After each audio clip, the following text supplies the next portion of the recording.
There's no better way to start a football Saturday than Osceola Renegade the Spear in Doak Campbell Stadium. We've got USF on the road to take on the 11th ranked Florida State Seminoles here in Tallahassee. And we welcome you to ESPN College Football, presented by Cars.com. I am Bob Wischusen alongside Brock Heward. Shannon Spake is with us as well. It has been raining almost the entirety of the morning, but now we have arrived at kickoff. The skies are starting to clear.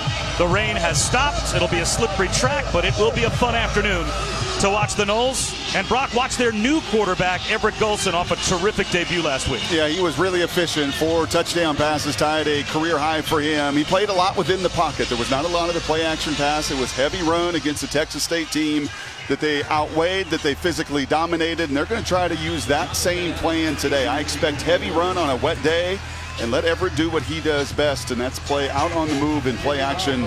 Jimbo likes his team. He likes their physical nature. He loves the left side of that offensive line. As I said, in sloppy conditions, expect, I think, a conservative plan early. If USF is going to pull off an upset today, what has to happen? Run, and run a little bit more, and run right at the Florida State defense that gave up nearly 400 yards a game a season ago. Test them. Test some of that chemistry that they've talked about. Willie Taggart has changed his scheme. No longer the big, heavy 3 tight end Stanford philosophy he brought in. They will play fast. They will play up-tempo. And between quarterback and a really good running back at Marlon Mack, a lot of carries on the ground today between those two. That's Rodney Adams back deep to receive the kick of Roberto Aguayo. And will it be returnable? Often his kickoffs are not. This one about 5 yards deep with hang time, and Adams brings it out. Gets across the 20 before he steps out of bounds. So Brock, USF, there's a lot that's new going on for Willie Taggart's team as well. What's changed from last year, starting with the quarterback, Quentin Flowers? Both offensive philosophies, and that's why Quentin is in there. He is, to me, a glorified running back right now. A true sophomore, started the game as a freshman last year. He is, as Coach Taggart said, his feet are his friends, and they will be today. Plenty of zone read, very adept at that, very comfortable running the ball, and sprinkle in just enough pass to keep a defense honest. And a running back he likes to give it to in Marlon Mack.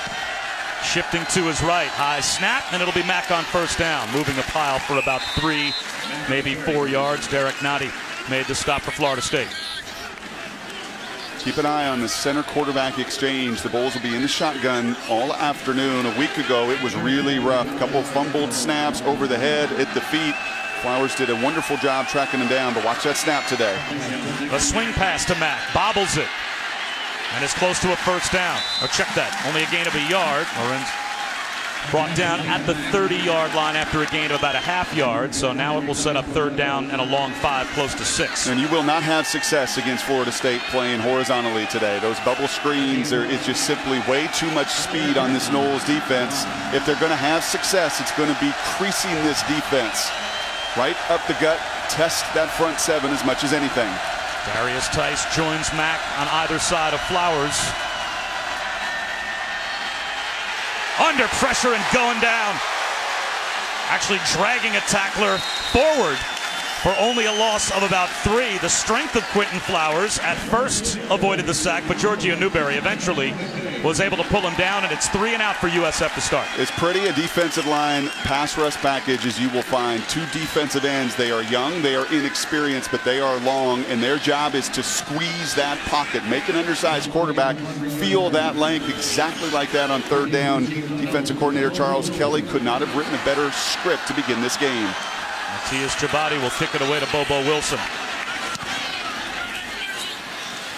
Returnable for Wilson, up against the sideline. Catches it on the dead run, tight ropes across the 35. So good field position for Everett Golson, who takes over, and it's been a long and winding road from Myrtle Beach to South Bend to Tallahassee. Pretty remarkable to think that he could lead a team to that championship game, was ineligible academically, was brilliant to begin last year. Then the turnover bug hit in the most profound ways. Transfers here, earns the trust of coaching staff and players, and has this job. As I said a week ago, did exactly what was asked, playing within the pocket. I would expect more movement, more play pass from him today. Play action on first down. Room to run if he wants it. Everett Golson with a cutback. Flag down. He picked up 9 if the play stands.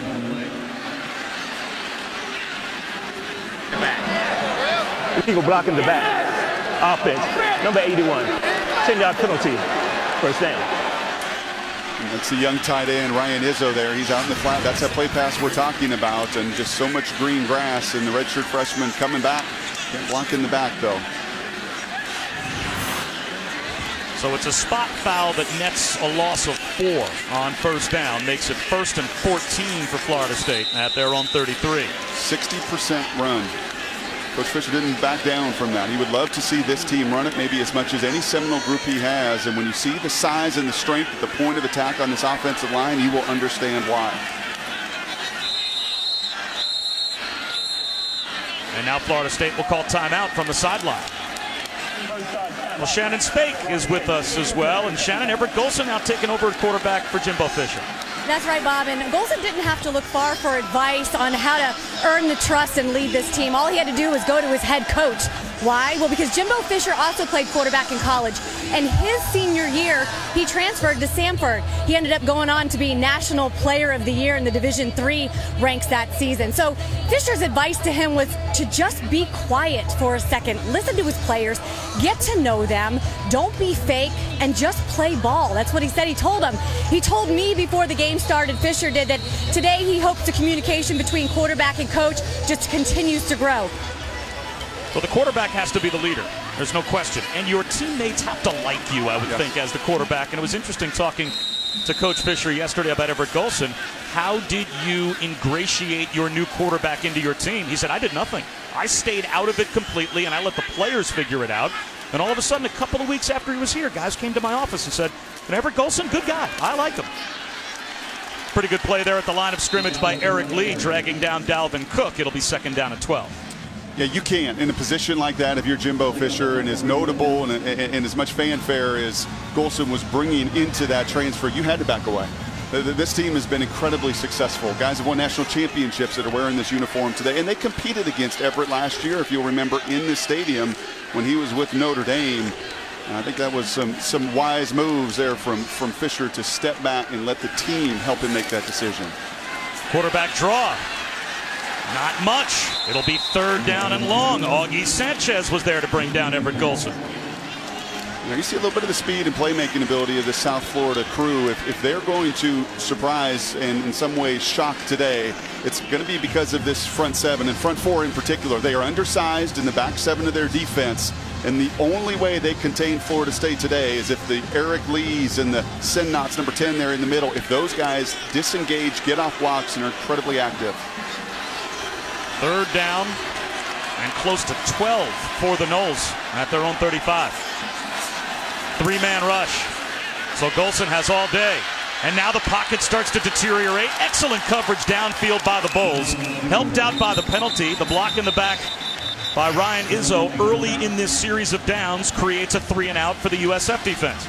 That was very well played within their zone defense right there. Typically in 3rd and 12, and Everett was trying to influence those linebackers with his eyes. Jimbo loves stacking those routes, putting someone underneath, getting the crosser over the top. At that time, the Bulls were soft in coverage. They knew down and distance, forced Everett to scramble, and likewise an excellent 3-and-out to begin their game defensively. Kason Beatty did not have the best day punting on opening day. And a wobbly kick to Tajay Fullwood here. Fullwood makes a fair catch just across the 20-yard line. We'll step aside. USF trading punts with Florida State to open.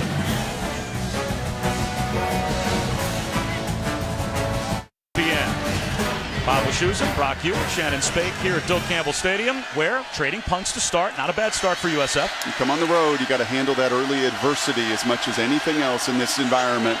Heavy underdogs, the Bulls are this afternoon.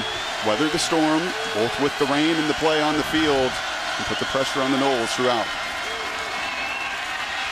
Flowers on a rollout, gets to the edge, and scampers for about 7. And let's take a look at some impact players when USF has the football. Some really good ball players. Guys are going to play in the NFL a long time on this field today. And Marlon Mack is a top 20 back in college football. Over 1,000 yards as a true freshman last year. Led the American Conference. As fast laterally as he is north and south. And Jalen Ramsey's one of my 5 favorite, period. Can play corner, safety, nickel. He'll return punts and kicks today. Just a phenomenal player. You see him at the bottom of your screen there. Prototypical in every way.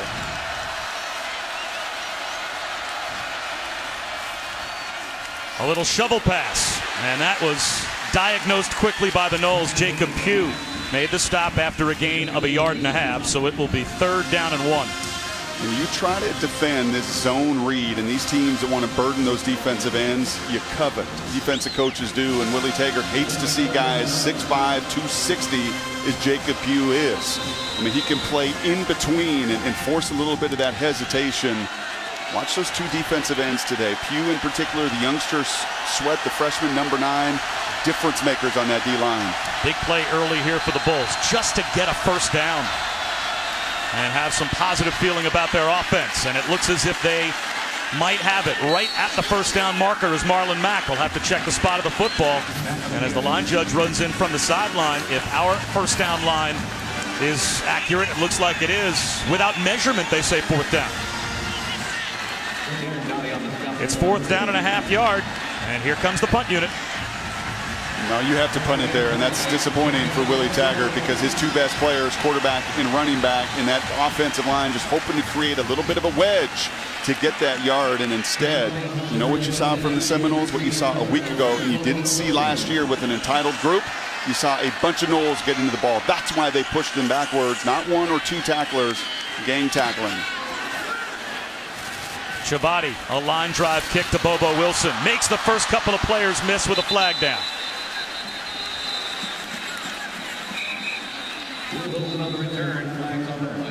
The penalty, if it's against Florida State, will certainly help USF flip the field. Having said that, though, Brock, you pick up 7 yards on 1st down and can't move the chains. Illegal. Number 8, return team. 10-yard penalty, 1st down, timeout. So it's 2 3-and-outs to start for USF. There's a look at the penalty on Jalen Ramsey. Nowcars.com helps you get the right service without all the drama. And in part by Jaguar. See the new model year lineup at JaguarUSA.com. Well, you can see that was the Friday night block party last night in downtown Tallahassee. A football weekend for Florida State becomes an all-weekend party. Fans had a great time last night, and now it's been 3 total punts we have seen on the first 3 possessions here in the first quarter. Second chance with the ball for Everett Golson and Florida State. Here's Dalvin Cook. Right up the gut for 6. And Brock, if there was a question about this offense, not just how Everett Golson would be assimilated in, but a brand new offensive line with Rod Johnson as the only returning starter. Lots of moving pieces. Jimbo was excited about him a year ago, knew what was coming, liked his recruiting classes, really loves the guy next to him in Kareem R., the junior college transfer that he thinks is going to play in the NFL a long time. That's 660 pounds of athleticism on the left side of that line. Dalvin Cook met in the backfield and lost a yard. Zach Bullock comes through to make the stop. It'll be 3rd down and 4.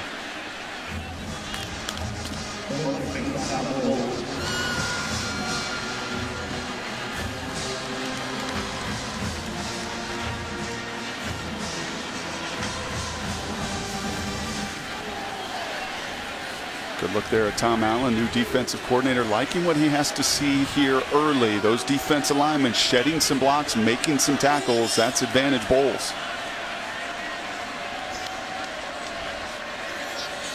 Golson straight back to throw. 4-man rush underneath, incomplete, and still no 1st downs either way as Florida State goes 3-and-out for the 2nd time. And that's a nice play once again by Sanchez. Those linebackers on the previous 3rd down had to understand down and distance, stayed underneath the routes, and that time likewise 3rd and 4.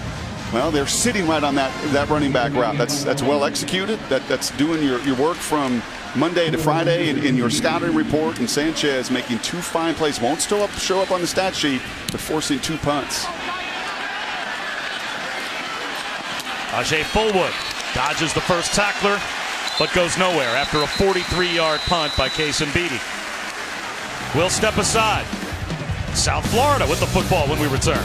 Hilton tonight, top 25 matchups. First at 6, Oklahoma, Tennessee. Then at 9:15, LSU and Mississippi State get their SEC schedules underway. Tonight, ESPN streaming live as well on Watch ESPN.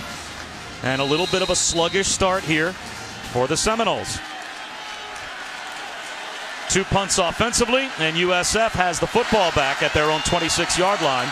Quentin Flowers, the sophomore from Miami, making only his 3rd career start at quarterback against number 11 on the road. Runs the read option. Darius Tice breaks a tackle.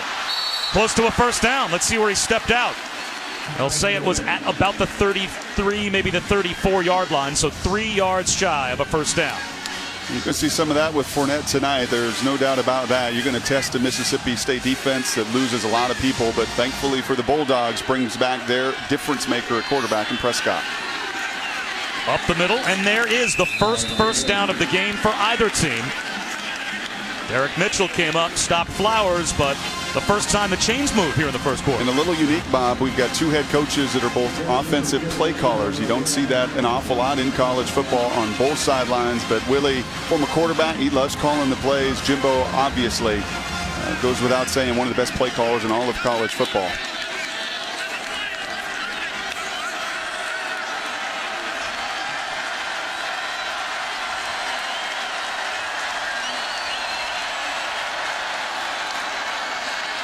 Flowers thought about a bubble screen, tucks it under, and now he'll run. It's like a tailback who occasionally throws the ball. He picked up 2, and it looked like there was nothing there. That's exactly what he is. Over 6,000 passing yards in high school, 2,000 running. I love Willie a week ago in their opener, pulled him aside in the second quarter and said, listen, your feet are your friends. Use them for me, please. And that's a perfect situation. They're Willie Taggart's friends, too. That's right. And a little bubble screen there. It's covered. You know, instead of just throwing away, make some positive yards. Mack brought down after a gain of 1.5 yards. And that's a freak show right there. Get used to talking about him. That's going to be their next All-American if he stays healthy. Big-time recruit. Number 11 player overall in high school football last season, and that was with tearing an ACL in Game 3 of his senior year. That's one of those guys that is about as pretty as they look coming off the bus. And a week ago, first taste of college football showed up again there on 2nd down, Josh Sweat. 3rd down and a long 6 for USF to try and keep the drive alive. Flowers swings one, nothing doing for Marlon Mack. Marquez White came up and made the open field tackle, and he lost about 7. That's exactly right. We were bragging about the linebackers on the other side. Take a look at that Florida State defense and look at the eyes into the backfield. They can study the formation. They know with that back coming out, right, that they're going to throw those swing passes. And excellent play by the corner there. Marquez White seeing it in front of him the whole way. The junior having the awareness to see the whole field and not just do his assignment. So USF picked up 1 first down, but it's the 3rd punt for Chabadi. 3rd chance for Bobo Wilson. Driven back inside his own 10-yard line. Chabadi out-kicked the coverage. Wilson across the 20, out close to the 25, maybe the 26, before he's knocked out. A 17-yard punt return for Bobo Wilson, and Shannon's down on the field. Well, Bob and Brock, remember yesterday when we talked to Quentin Flowers, the one thing he said he was most concerned about was the noise in this stadium. They practice all week with the chanting, with noise pumped into their practice sessions. And with the exception of that last 3rd down on that last possession, it really hasn't been that loud inside the stadium. I was watching that offense, including Flowers on the sideline before they went out for that last possession. They're focused, they're calm, and they're ready to play. And even just picking up a first down has to build some confidence for that offense, although here's Everett Golson back to work. Dropped by Wilson. It'll be 2nd down and 10. Well, Brock, we had rain all night, rain all morning on 11:30 a.m. kick. So this stadium is still filling up. Yeah, but this is no excuse here. This is just as simple and as easy as it gets, and you can see Wilson beginning to run before he brings it in. And both these teams practice in the month of August, September. There's thunderstorms, there's delays, there's rain. That's really inexcusable for the junior Wilson. I'm part-time weatherman too, Bob. You learned that this year. It was awesome how you were looking at the radar, talking about the cold front that was moving through. I learned a lot. Plenty of room for Dalvin Cook. There he goes into the secondary, and he's got another gear. Dalvin Cook breaking tackles to the pylon. That's a Seminoles touchdown.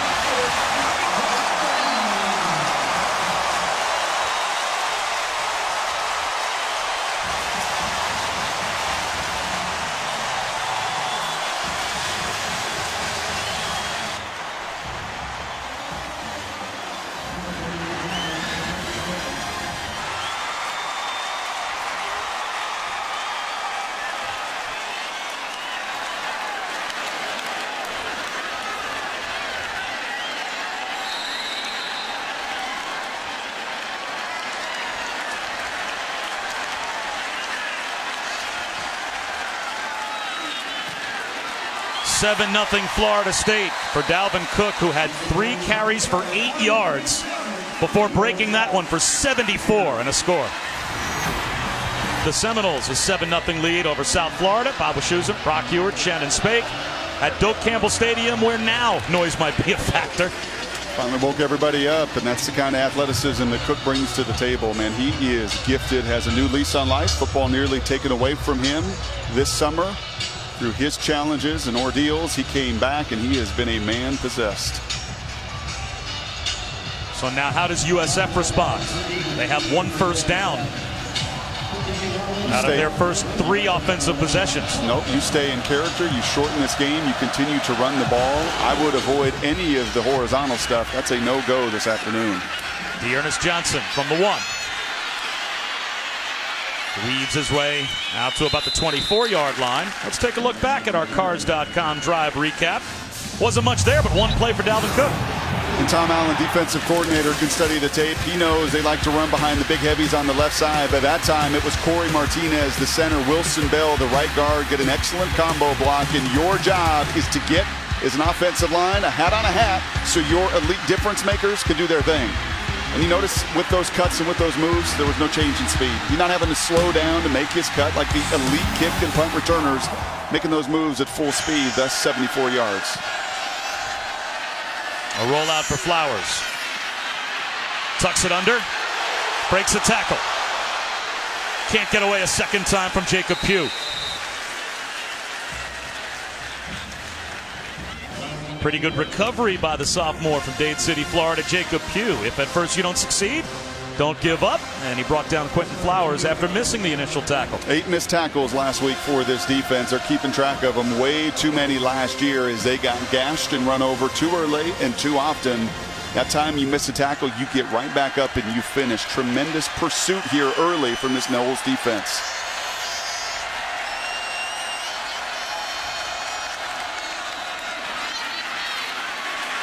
Two yards for Marlon Mack straight ahead.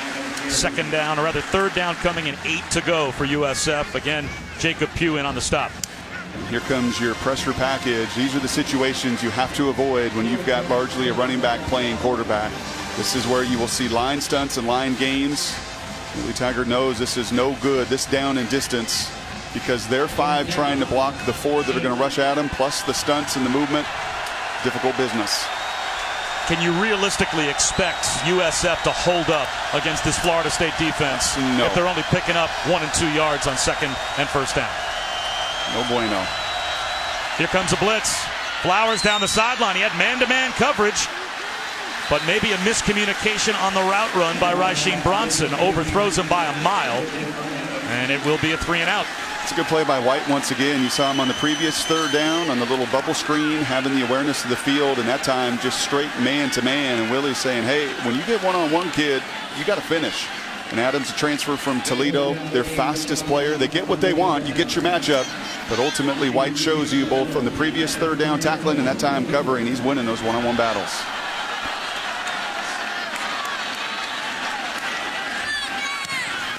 Chabadi with him.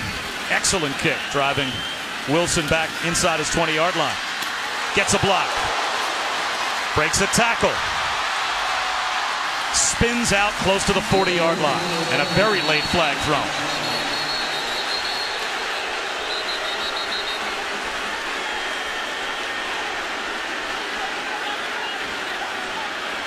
A flag that came out after the play was over, a full 20 yards behind where Bobo Wilson was brought down.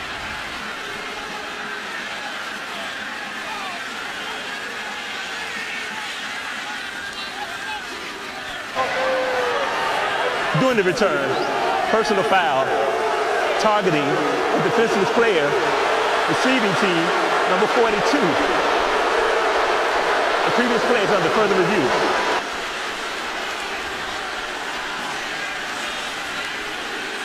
It looks like LaMarcus Brutus has been called not only for targeting, but now they're going to go to replay to see right there if he should stay in the game. Forcible contact above the neck.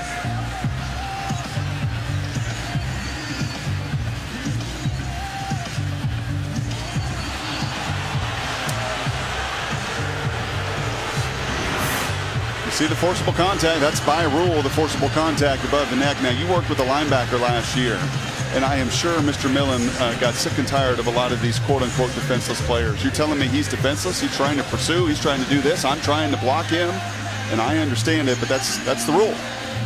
And Jimbo didn't like it at all. Now, here's the deal. Is he in the act of making a football move? Both of these guys. He's pursuing this punt returner. Brutus is coming down, trying to do his thing and trying to block. Is that within the football movement, the natural football movement, as he's trying to block and free up Kermit?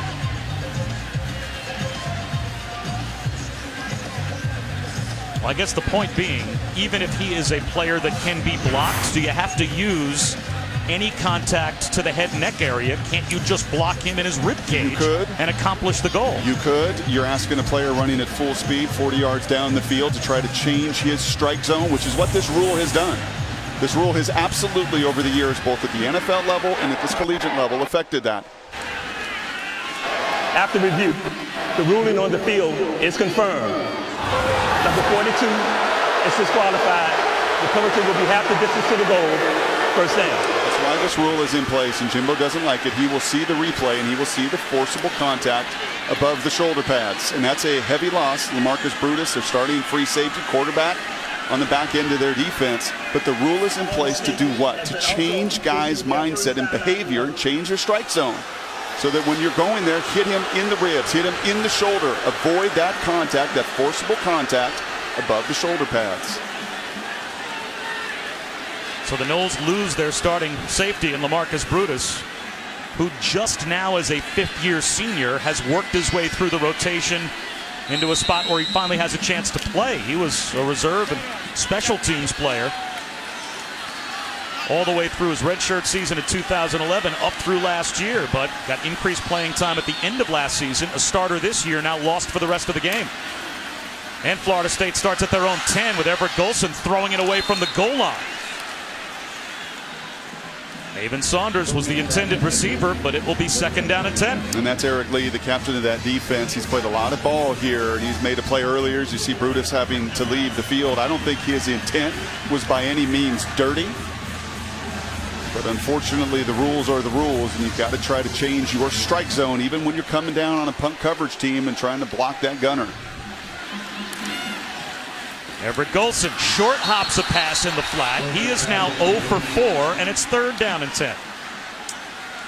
A drop earlier, a little bit too much mustard on a short third down, check down to the back out of the backfield, and that was a I'm thinking right now. That's exactly what that throw is indicative of right now. Instead of just playing, as Jimbo said, as Shannon alluded to, just go out there and play ball, as Jimbo did as a transfer. That throw tells me he's squeezing a little bit and he's thinking about what's going on, not naturally just playing right now. And on third down and 10, they'll run it. Dalvin Cook driving with his legs, trying to keep the play alive to pick up a first down, but he's brought down 2 yards shy. Dietrich Nichols eventually finished him off, but takes more than one guy to bring down Dalvin Cook. Yeah, you better bring your arms, and I'm seeing a lot of shoulders on that 74-yard run, thinking you could throw a shoulder at Dalvin Cook. You may do that in the American Conference against some of their running backs. That's not going to work against one of the better ones in college football. This could be a big moment in this game for USF, having gotten field position potentially on their side, getting a stop after the penalty deep in Florida State territory, and here's Beatty from inside his own 10-yard line. A returnable kick to midfield. Getting loose is Fullwood. Tajay Fullwood in the open field. He might take it the distance. Finally brought down at the 11-yard line. And a lot of life now on that Bulls sideline as they are knocking on the door to get on the board.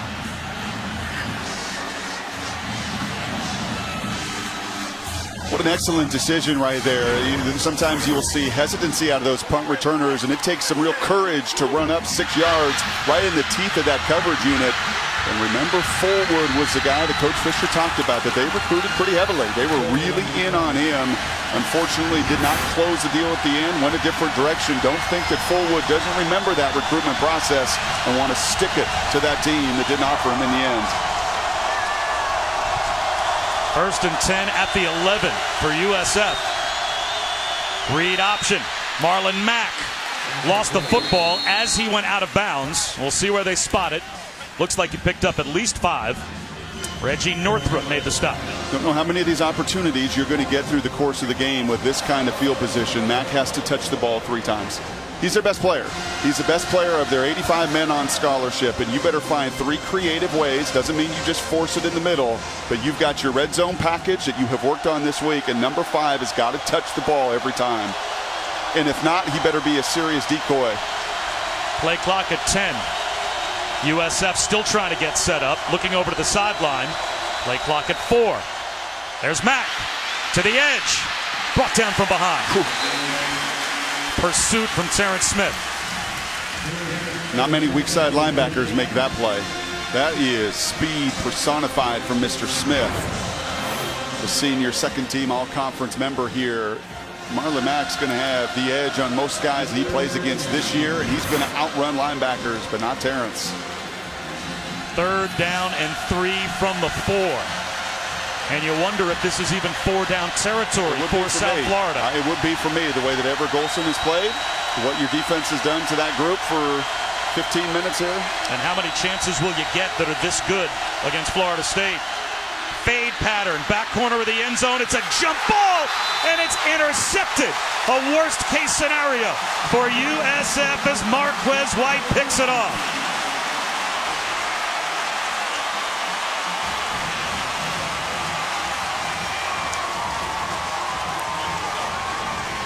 Well, that simply cannot happen. That's a redshirt freshman backup tight end, and you get everything you want. And I don't care that you get what you want in a one-on-one.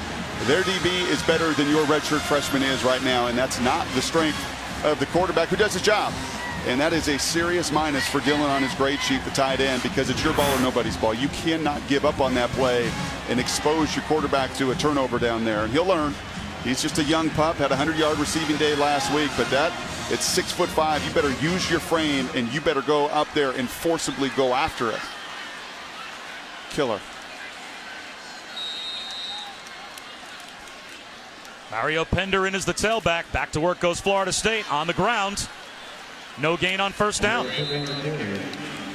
It'll be 2nd down and 10. Well, at the very least, James Hamilton, Edrin Sinat, those 300-pounders on the interior of that defensive line for USF, Brock, that you said this is not Texas State's defense that Florida State is playing today. Florida State has not established that new line of scrimmage the way they did last week. Nope. Other than that 74-yard run, there's been some tremendous containment here from Tom Allen in that front 4, and that's their job today.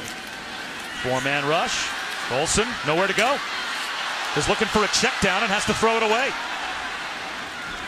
It'll be 3rd down and 10. And what might be the final play of the 1st quarter. Well, there was no check down because his check down got destroyed. he got hit. He's out there on the swing route. You'll watch him right to the top of the screen here. And he's going to be that outlet. Again, good zone coverage behind. And hello. So Everett Golson, who last week was 19 of 25 for 302 yards and 4 touchdowns, has yet to complete a pass here in the 1st quarter against this USF defense, and now facing 3rd and 10. Here comes a blitz. Golson under pressure, sacked inside the 10. Mike Love came on what must have been a very effective stunt, and the guy that dialed it up loves it. Tom Allen, a defensive coordinator over on the sideline for USF, has forced a punt once again when we start the 2nd quarter. 27 times sacked a year ago. Lots of turnovers that followed for Everett Golson. No turnover here, but a defensive line for the Bulls that really controlled the first 15 minutes of play.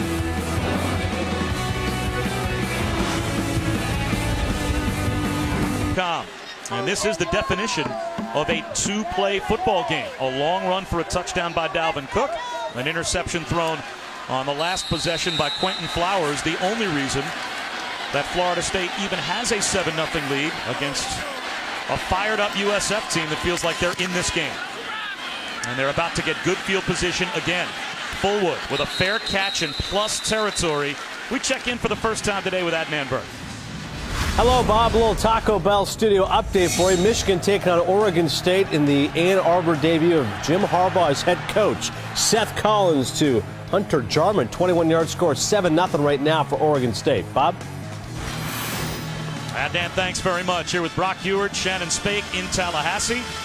And this seems, Brock, even though it's early in the second quarter, like a monumentally important drive for this USF offense, considering the fact they were just down in the scoring zone and turned it over. Considering how well their defense has played and really dominated much of that quarter besides one play. One play, 74-yard run. 14 other plays, 13 total net yards.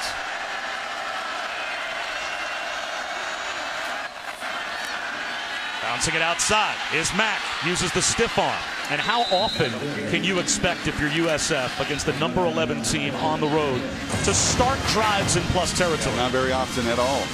And last time at the 11-yard line to come away with no points is just a killer. I will say this, and what was most encouraging for Coach Taggart in year number 3 at South Florida was a week ago. They didn't start strong. And in the previous couple years, they would not have handled that adversity at all. They did a week ago, and now they'll get their opportunity here in the second quarter. Quentin Flowers with a pump fake, and now he swings it to Mack in the flat. He's got the first down. Pass complete to Mack. 9 yards on the reception for Marlon Mack. Drives that start in plus territory when you're the underdog on the road, they have to result in points. The last one didn't, and here's a second opportunity for the Bulls.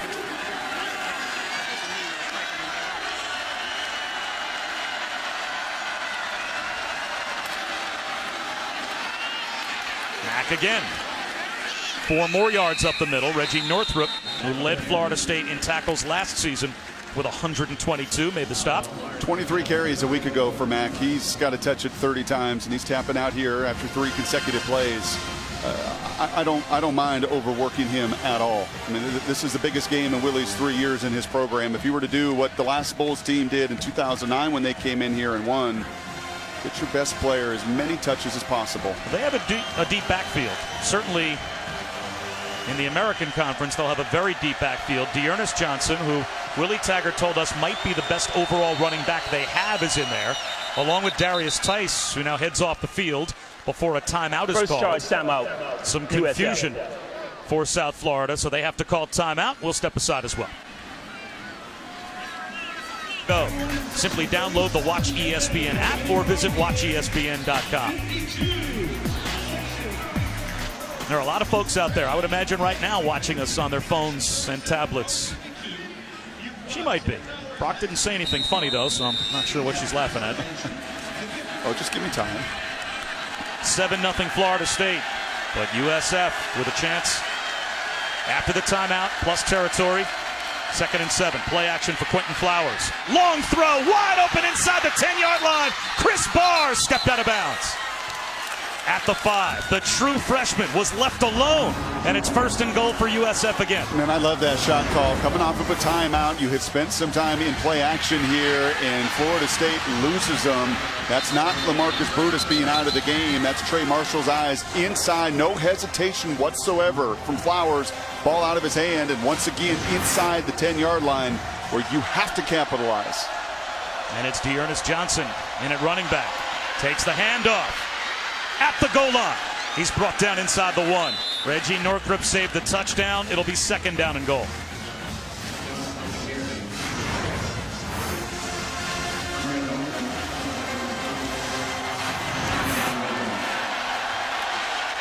Johnson again.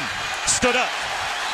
Lost a half yard. 3rd down and goal at the 1. Yeah, that's a touchdown, and Flowers knows it. You could see his body language after he hands that ball off. He has got to play every single snap. When you're a young player, it's attention to detail. It's not one good play against elite teams. It's backing it up play after play after play. Willie runs some zone read on that last one. If Flowers pulls it, he walks into the end zone.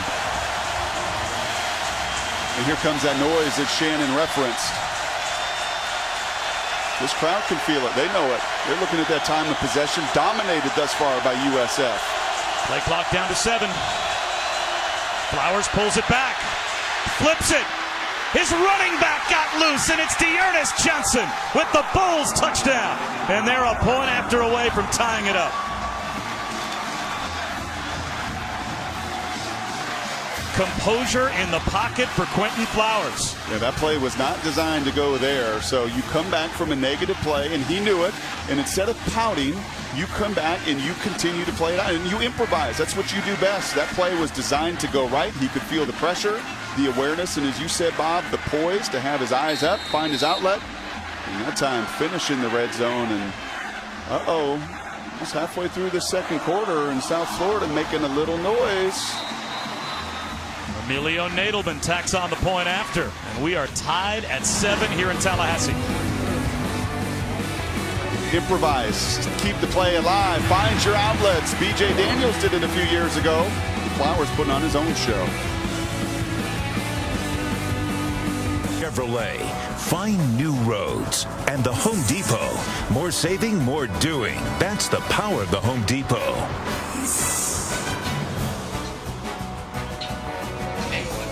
You saw the 17 of Charlie Ward, a number that is now worn by Jalen Ramsey on special teams, but number 9, Quentin Flowers for USF, helped get his team on the board to tie things at 7. Lower left part of your screen, there was Jalen Ramsey, who took Charlie Ward's 17 out of retirement, asking to wear it on special teams because Kermit Whitfield, who's also back at the goal line to return, wears number 8. Can't have a double number out there, and Charlie Ward gave his blessing to the best player, arguably, that the Noles have. Although this time it'll be Whitfield trying to chase it down in the corner, but it hops through the end zone for a touchback while celebrating its 11th year sponsoring the Good Hands field goal nets. Allstate makes contributions to participating universities' general scholarship funds for each field goal and extra point kicked. To date, Allstate has contributed millions in scholarship funds. A little play pass and movement. I'd like to get Everett Golson in rhythm. And if you're Jimbo Fisher, I think he would agree with that. You have also not seen one shot down the field. If you know anything about Jimbo's offenses through the years, he loves those chunk plays, those intermediate to deep shots. I wouldn't be surprised at all after watching a lot of this game from the sidelines. That offense been on the field very little. Finding a way to create one of those through matchups, formations, one of those shots down the field to get your quarterback going. Florida State has one chunk play, and that's basically all of the offense they've produced, and it was the 74-yard touchdown run by Dalvin Cook, who starts this drive, grinding out about 6, maybe 7 across the 30 to the 32-yard line, and will set up 2nd down and 3. And that's 5 yards after contact. And you look at Dalvin Cook, and he's not Derrick Henry. He's not some of the big backs, Jalen Hurd at Tennessee, but at 200 pounds, 6 foot, no one more rocked up than him. Loves that weight room, can't get him out of there. And he really is 1,000 yards a year ago, a yards after contact guy, built, maybe surprisingly so at his size. Another handoff and another crease and running a man over is Dalvin Cook for a 1st down. Jamie Byrd was there to make the tackle, but 2 runs to Cook and a 1st down for the Noles. And that's who you're going to want to run at when you play a nickel defense like the Bulls do, that 4-2-5. It really exposes Jamie Byrd. He is that nickel linebacker, that hybrid player, and he's 5'10", 180 pounds. And in one-on-one situations where Cook's coming at him downhill, that's advantage Florida State. Junior college transfer that led USF in tackles last season. Here's your shot play. Blitz coming. Everett Golson backpedaling and has to throw it away. We go down to Shannon. Well, after that last offensive possession for Florida State, Jimbo Fisher grabbed Everett Golson by the jersey, pulled him on the side, and said, relax. You know, yesterday, Brock and Bob, we asked Coach Fisher about adversity, his team facing adversity, and how he thought they would handle it. Certainly, Everett Golson's experience, it could be a big bonus right now. Does that surprise you, Brock, that you would have to tell a player who's a 5th-year grad transfer senior who played the national championship game that he has to relax? New system, new players, new trust that he's trying to engender with everybody in this building? No, not surprised at all. Low throw. This one's scooped up. A screen that picks up about 6 yards to Travis Rudolph, but that still brings up 3rd down and 4. Any quarterback wants early success and some drop passes. You know, a little bit too much steam on an early one, some pressure, some good stunts that have gotten home. And credit Tom Allen, that defensive group, for getting Everett Golson out of rhythm. Needed to move him. Last week was 7-on-7 against Texas State. Way too easy if you're a defensive opponent. Nothing been easy so far here through the first quarter and a half for Everett. Well, maybe that gets him going. His first completion, a simple throw on a screen. Now he's got 3rd down and 4. Golson straight back, throws a bullet, and that right at the sticks is broken up. Tajay Fullwood made the hit on Bobo Wilson, who dropped one earlier in the first quarter, and he couldn't hold on to that one.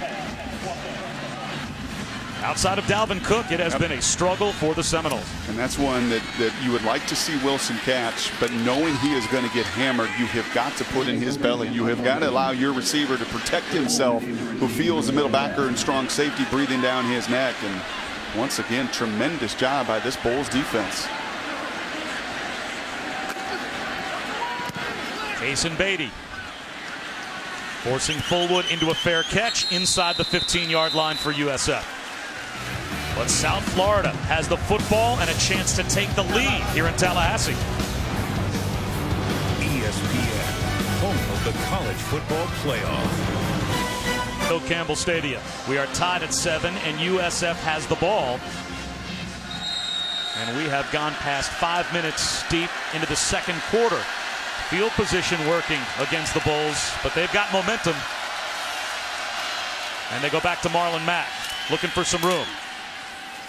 And finding some with a help and a push out to about the 19-yard line for a gain of 4. And that really does not look like much, but that is such a huge advantage. Just getting positive yards for these tempo teams that want to play fast. And you've seen this a number of times from Marlon, that side-to-side quickness he has.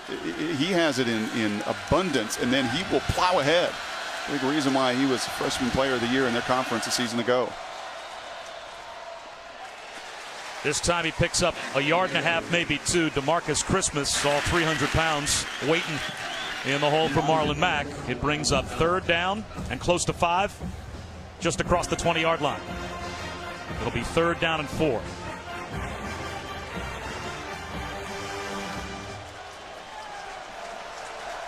Darius Tice in the game as well with Marlon Mack. And I'm not against running it on this down and distance. You get the look you want, and you can see some of that check with me nature here. That's what they're doing on 3rd down. That's the strength of your team.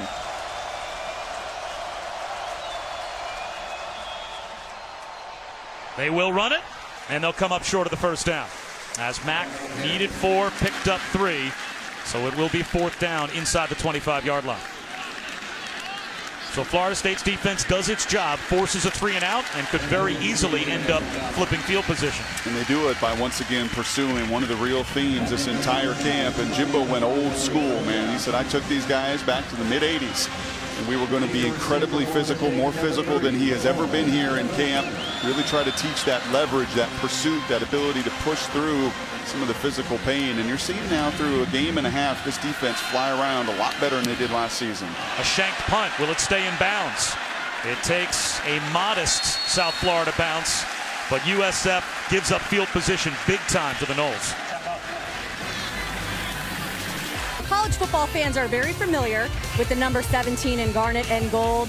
Florida State's first Heisman Trophy winner, Charlie Ward. Well, that number 17 is one of the 7 numbers that are retired here at the school, but it is back. Jalen Ramsey wearing it last week and this week. He told me Ward has been his mentor since he was a senior in high school. They text every single week. And when it was decided that Ramsey would play special teams, Ward texted him and said, what about number 17? His goal, 3 touchdowns this season. That's what he wants to do, guys. Boy, what an honor. And a counter toss to Dalvin Cook, who gets the edge and picks up a Florida State 1st down. That says a lot, not only about the player asking to wear that jersey, Brock, but about the man giving him permission to wear a number that's been retired since 1993. Yep, 2-class guys, high character guys, and Jalen sets the tone for this team, much like Charlie did on all the successful teams under Bobby Bowden. No surprise there, and no surprise to see Dalvin Cook. When your offense is stalling, get your best players involved. I would like to see a play pass and shot at some point with this favorable field position as well. Best field position to start a drive for Florida State. And now they go backwards. Losing a couple as Jamie Byrd came from that Husky safety position to knife behind the line and make the tackle for a loss of 2. Yeah, he sure did. And I think that was a little shark signal right there. The Bull Sharks are trying to change their name. The Land Sharks so successful with Tom Allen at Ole Miss. And that again is a miss. That's a minus on the grade sheet. That's a run check for Everett, and he has got to see that nickel blitz coming off the side. He doesn't. Runs right into it. Negative play. And what do you have to see from this Florida State offense to know that there's at least the mindset necessary to win this game the way they should? You got to see this aggressive mindset. That is in the DNA. That is exactly who Jimbo Fisher is, and you're not seeing it thus far. Four-man rush. Golson under pressure. Middle pressure at that. What a bull rush by Daniel Owaleke. Getting help from Mike Love. This offensive line made it look real easy last week against North Texas. This is a different group. These are 300-pound athletes in the middle of this South Florida defensive line. This was not going to be the matchup you had last week. In the interior here of this offensive line being tested. That was not an exotic blitz. That was not some crazy pressure coming from left field. That was a four-man rush that right now is suffocating this pocket. Owaleke's a former walk-on, and he went just bull rush right up the middle. Third down and 22. Golson forced to take a shot. Does so for Ermin Lane. Adjusts. Has it knocked away. He tried to come back for the football, but Johnny Ward was there. And that's okay. Take a shot. Good things happen when you push the ball down the field. You like your one-on-one matchups. Ermin Lane, 6'3", 200 pounds. A one-on-one ball right there, 6 foot, $175 corner. You love what Lane does. He goes up and tries to get it, but excellent execution from Ward as well to rip through the receiving and catch point there.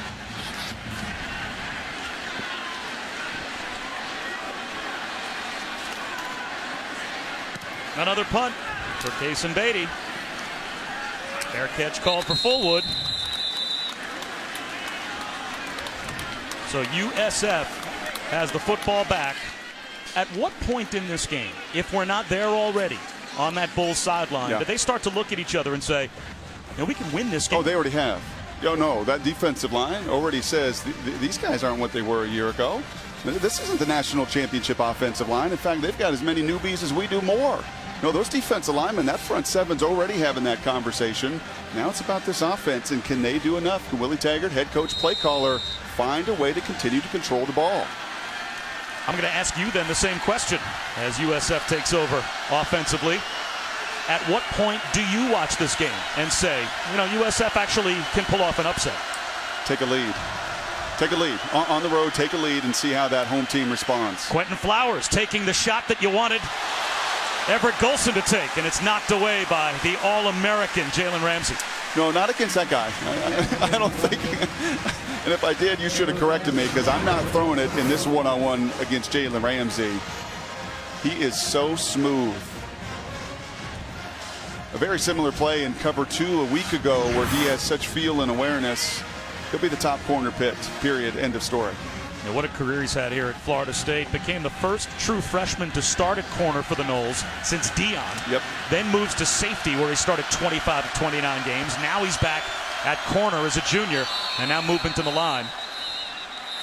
But beyond all the physical skills that you love, and 27-foot long jumper, track All-American, freak show physically, to me it is his just ball skills and awareness. That's what elite corners do. Yeah, great, I can run, and you look the part.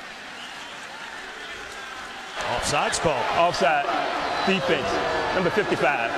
5-yard penalty. Second down.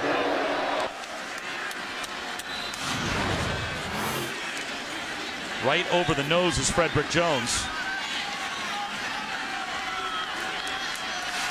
Redshirt freshman trying to claim that there was body movement there by the center. Well, there is. That's their silent count. That's how they trigger their movement with the count.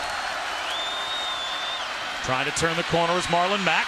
Finds a cutback lane. And he's got a first down. And that 5-yard penalty becomes a big penalty. I'm not sure. Do you make that play call on 2nd and 10 rather than 2nd and 5? No, you don't. And what a tremendous block as well from Chris Barr. And Jimbo's feeling what we're feeling. He's looking up at the clock that's being dominated by South Florida. A keeper by Flowers.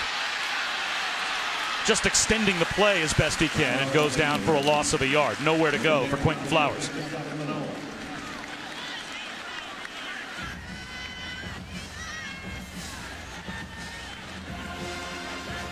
Quentin is what I call a scrapper.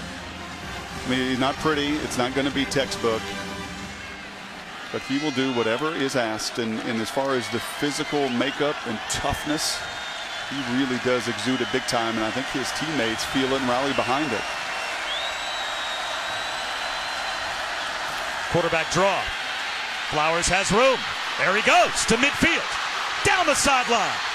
Out of bounds at the Seminoles 40-yard line. Another USF first down. And it's Quentin Flowers. His feet are his friends. That's exactly right. And you know what else was on that play? His poise and his patience. That's a designed QB draw, and he sees blitz. And when you get a blitz with that call, it is boom or it is bust. And if you are impatient, you're going to run right into the teeth of that blitz. That time he let it flow by, trusted his instincts and his running skills, and pushed the ball once again into Florida State territory where they have owned it. They have commanded the field position in this first half. And now a timeout called by Flowers with the play clock winding down. The crowd stunned here in Tallahassee. Its opponent to win at Florida State. Things that make you go, The last unranked, I should say, non-conference opponent. You got a feel for to win this at one? Florida State. When I played Clue with my kids, Colonel Mustard in the library with the candlestick, I really am able to get through all of the evidence and arrive at the answer. So yes, I think I've got an idea.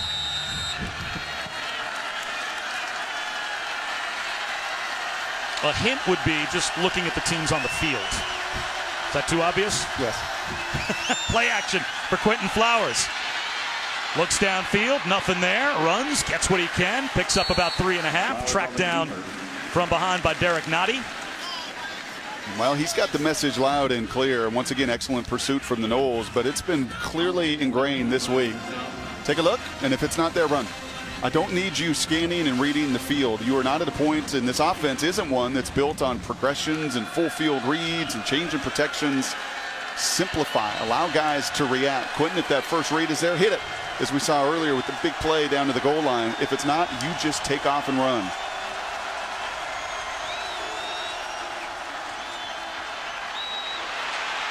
Trying to escape the Florida State pressure. He could have lost at least 5, maybe 6. Instead, he lost a yard. Jacob Pugh collapsed the pocket. Derek Mitchell there as well. And someone blew a tire.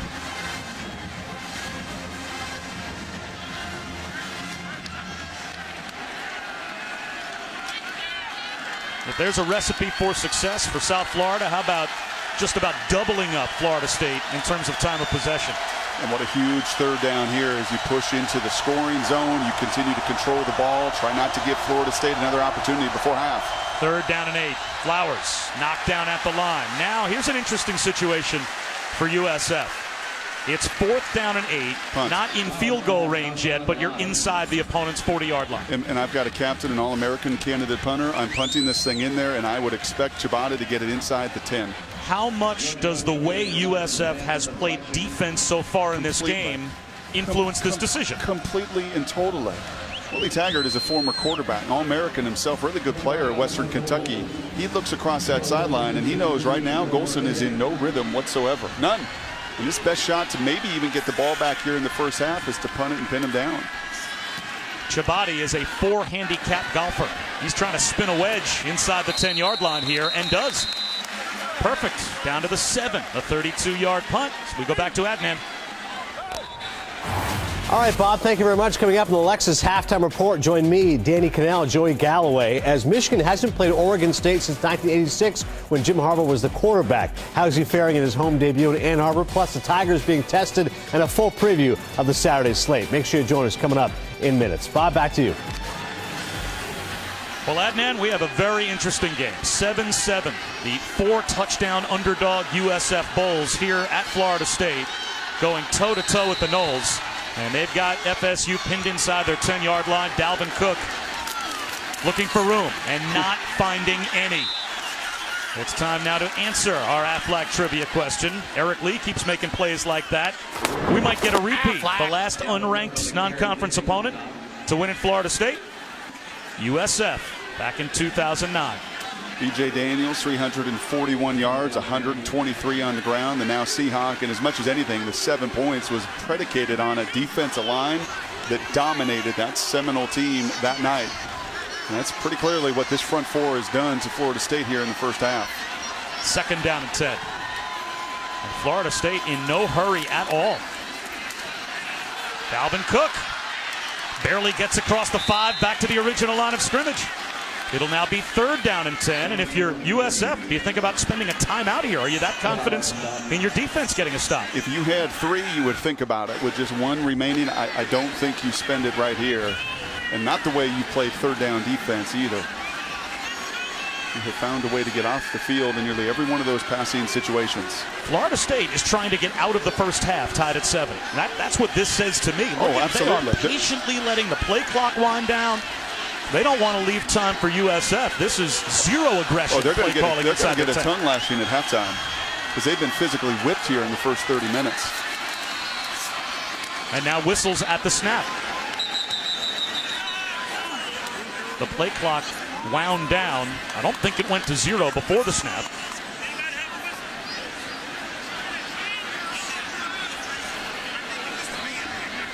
Referee Tracy Jones seems as confused by the whistle as we are because there's no flags on the field.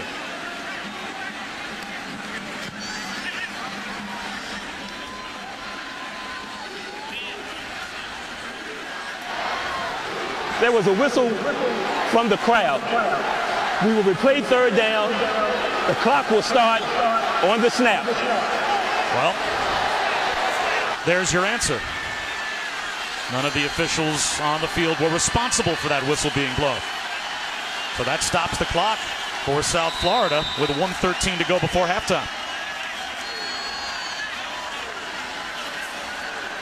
That's Jimbo talking to assistant coach Randy Sanders. There's going to be some conversations with Rick Trickett, the offensive line coach, as well, because they have got to find run game. I mean, right now, in order to get everything started with what they want to do, they have got to win the line of scrimmage, and they have not even come close.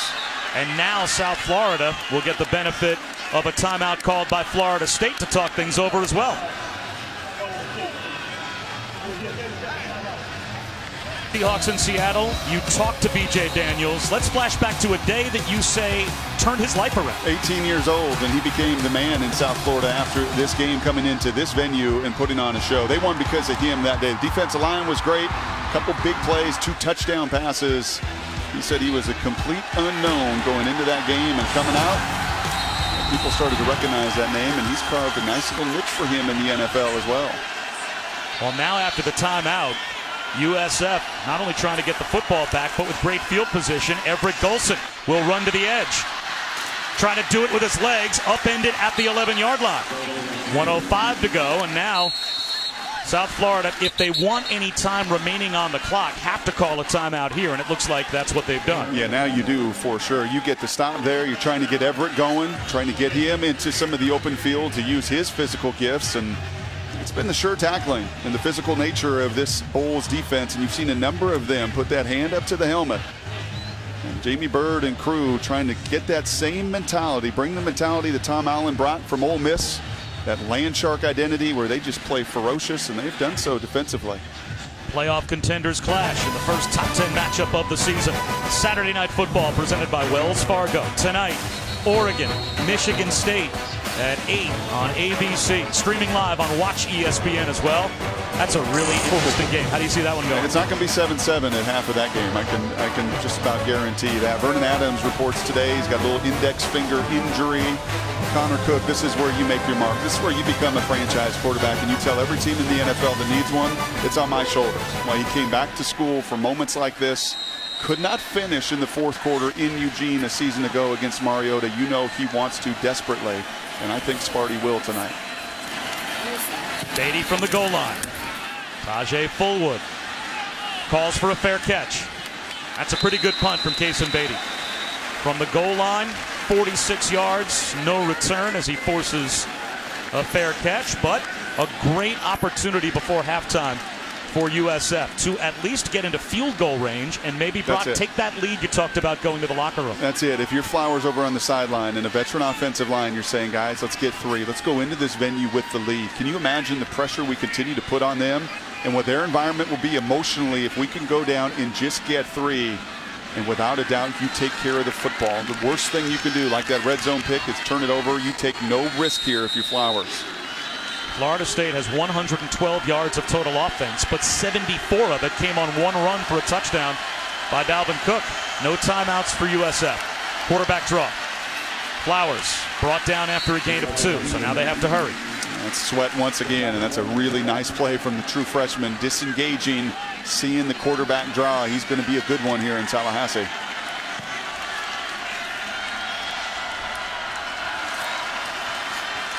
Flowers almost threw a pick. Lurking was Jalen Ramsey, and if he holds on to that football, he goes the distance. Now it's 3rd down and 8. You can't do that. That's an absolute no-no.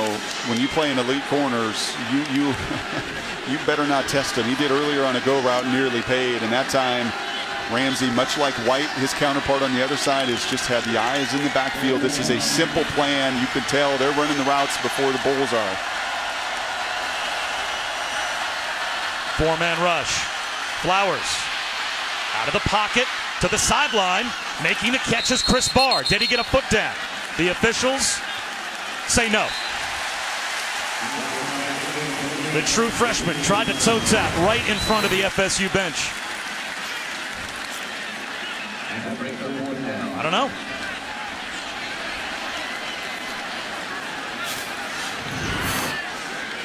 First flush there, that's probably worth another look, and that's really good body control awareness from 2 young players. And it looks like the replay booth has buzzed down. The ruling on the field was an incomplete pass. The previous play is under review. Well, these two teams have been brutal on 3rd down so far in this game. 1 for 15 at this point.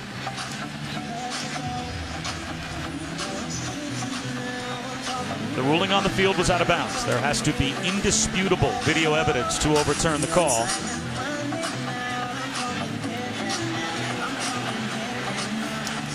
Toe on the line? Yeah, I think it is. You don't see what you've got to look for here is any of that green grass, anything that separates the white toe from that white out of bounds line, and you're not seeing anything. An excellent job of securing the reception through contact, so it's all about that toe.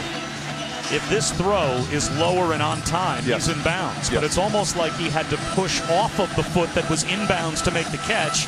When he replanted his foot, yep, it touched the sideline. The foot comes off the turf and then back down, and that second plant of the foot, it looks like his toe's on the line. And again, because they ruled it out of bounds on the field, you'd have to think it's almost impossible to overturn. You're seeing why at your level, that accuracy at that quarterback position. After review, the ruling on the field stands. Incomplete pass, 4th down. Is the single most important attribute there is. We saw it on a 3rd down to Golson, and sure, you'd like a little help from Wilson to catch a ball and move the sticks, but put it right where you want it. If that ball is a 1.5 foot down and you don't see Barr having to find the sidelines and he can secure it, you're right near scoring position. Well, Flowers misses a chance there. Misses a chance down with a interception thrown inside the 5-yard line. Having said all that, I can't imagine this USF team has not seen everything they need to see to have immense confidence going into the second half. And taking no chances on a return, Chabadi just booms it into the end zone. That's the 14th punt we've had here in the first half to go along with 14 total points. Did you see this coming? No, just 8 total first downs. I had a sense that USF liked their defensive crew, that felt like if they could get after this very inexperienced offensive line, and while they're really pretty and prototypical and 6'7", 330, they've not played together. And they tasted no adversity last week against Texas State. So I know USF liked some of those matchups up front, and that's why they're in this position. It's because those front 4 have really controlled the run game and really gotten after a very big, physical, but untested Florida State offensive line. Well, FSU will start the 3rd quarter with the football. They're taking no chances here, and that will take us to halftime. Tied at 7 in a very quiet and discouraged Doak Campbell Stadium. It's time for Adnan Burke, Joey Galloway, and someone I want to hear his opinion of this game at halftime. Danny Cannell's back in the studio as well. Adnan, it's the Lexus halftime report. Take it away. .com. It's quiet here in Tallahassee. They're shocked. We are tied at 7 between Florida State and USF. Bob Wischusen and Brock Ewart, Shannon Spake. We're as surprised, I think, as the fans here in Tallahassee are, at least on the scoreboard. But you sensed as those Bulls went back to the locker room at halftime, they're not surprised at all. No, they shouldn't be. You know right away, that first couple series of this game where USF physically started to own that line of scrimmage, you could see their confidence grow. And really the storyline of the first 30 minutes has been that group, those front four dominating an inexperienced, unseasoned offensive line for Florida State. And just look at the reestablishment at the point of attack. Oftentimes it's those big bodies of Florida State going backwards, the Bulls moving forward, containing the run game, eliminated any threat of a pass game with sacks and negative plays. And both head coaches referenced going into halftime that line of scrimmage they did to us yesterday, how important it would be. And it may be a surprise nationally to see South Florida doing this, but I think here between these two staffs, Willie knew he got a good group, the best group he's had up front in 3 years. And Jimbo's still got a very unseasoned team, especially on that offensive line, that has to find some continuity. Now, that was the definition of an AT&T strong performance in the first half by Willie Taggart's defense. And now he's going to take the group that won the first half for him and put them right back out on the field as Florida State will start the third quarter with the ball.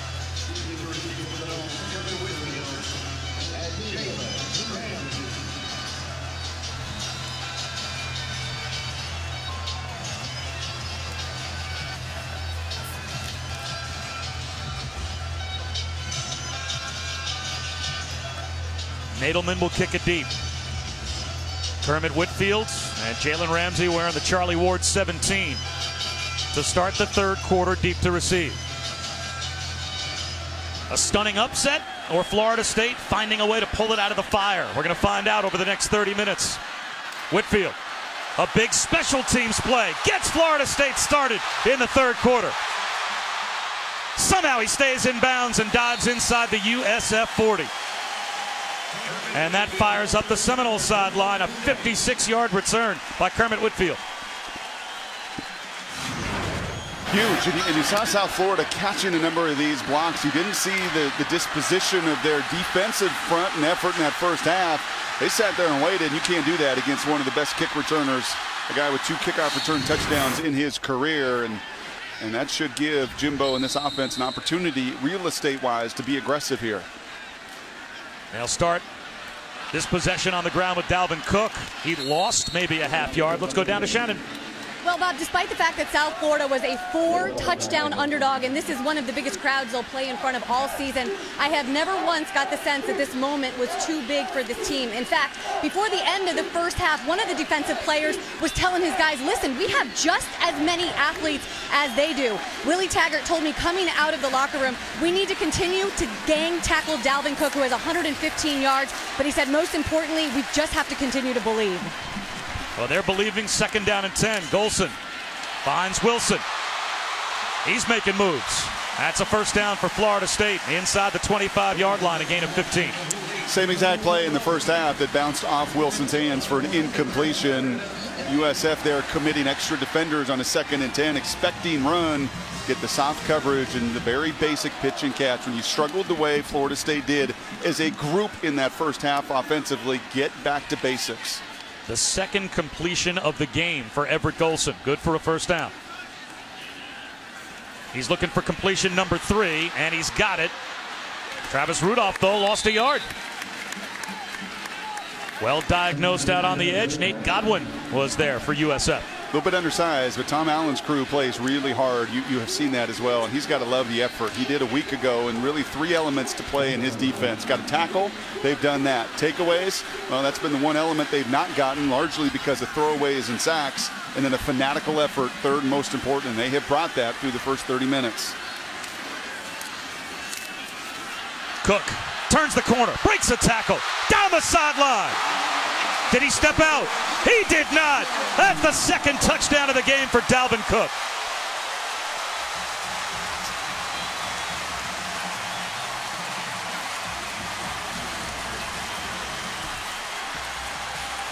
They won at the point of attack. You won on the perimeter as well. This is a touchdown because of Wilson outside the wide receiver. Look at that, the extra effort, just knowing if you give Cook some space, he can make game-changing plays as good as anyone at that position in this conference as well as in the country. The officials pausing for just a moment to see if the replay booth will buzz down. The previous play is under review. And now they're going to go upstairs to take a look at whether or not Dalvin Cook did indeed stay in bounds.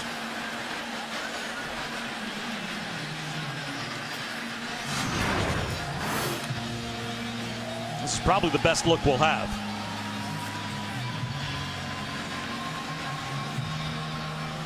Touchdown. Little adjustment there in that first series. Instead of just running between the tackles as they tried to live on in the first half. That's tremendous body control, catching his ankle and staying in bounds, by the way. But a little bit of adjustment to play out on the perimeter, both with the hitch, the little bubble screen, and just a little bounce run right there from Cook. Making adjustments, why Jimbo is one of the good ones. And set up by the part of the game we spend all week probably avoiding and not talking about, special teams. Yep. The big kickoff return gets a struggling offense on the plus side of the 50 to start their first drive of the third quarter. So a 56-yard kickoff return by Kermit Whitfield gives them the short field. It's confirmed. Touchdown. And Dalvin Cook, the only player for Florida State with any type of significant yards offensively. He's been their offense. 13 carries for 139 yards. That's 5 consecutive 100-yard games dating back to last year for Dalvin Cook. One more and he'd tie the FSU record set by Warwick Dunn. Roberto Aguayo stays perfect. 159 for 159 in terms of points after. Dalvin Cook, he's got all 14 for Florida State. And for real in the NFL, and Monday night, ESPN brings you double the football. Mike Tirico and John Gruden kick off another season of Monday Night Football with Chip Kelly and the Eagles taking on the Falcons. Then Adrian Peterson returns to the field for the Vikings against Colin Kaepernick and the Niners. Coverage of the season premiere doubleheader kicks off with Monday Night Countdown at 5. You buying the Vikings? That's a trendy pick. I have bought from his time in college Teddy Bridgewater. I think they've got a quarterback, don't you? I do. And now you add Adrian Peterson into that mix as well. And Zimmer does a good job defensively. Tough division. Yeah, no matter how good your running back is, though, you have to have a quarterback. And looks like they've got one. It's a touchback on the kickoff. We go back to Adnan. All right, Bob, thank you very much. Appalachian State taking on Clemson. An update for you right now. It's Taylor Lamb here. Intercepted by Carlos Watkins. And so Clemson right now, in fact, just scored again. They're up 16-0. Bob, back to you. Well, Adnan, here in Tallahassee, it was 7-7 at halftime. You snap your fingers and Florida State's up by a touchdown. And Brock, you can sense in this building, the crowd's attitude is, we're good. We put the first half behind us. We have moved on. Now we're going to see if USF can answer and put some doubt back in to the faithful here in Tallahassee. And if you're USF, you cannot go 3 and out. Pulling it down is Flowers. And picks up 5 on first down. Run out by Trey Marshall. So you saw the adjustments from Florida State, a little bit more in the perimeter game, trying to get to some of their speed on the outside instead of just slamming it inside. I think for Willie Taggart and for South Florida, I don't think you deviate much from your plan. You have got to find a way to control the ball. You're not going to get into a scoring match with Florida State, so continue to be very patient in your run game.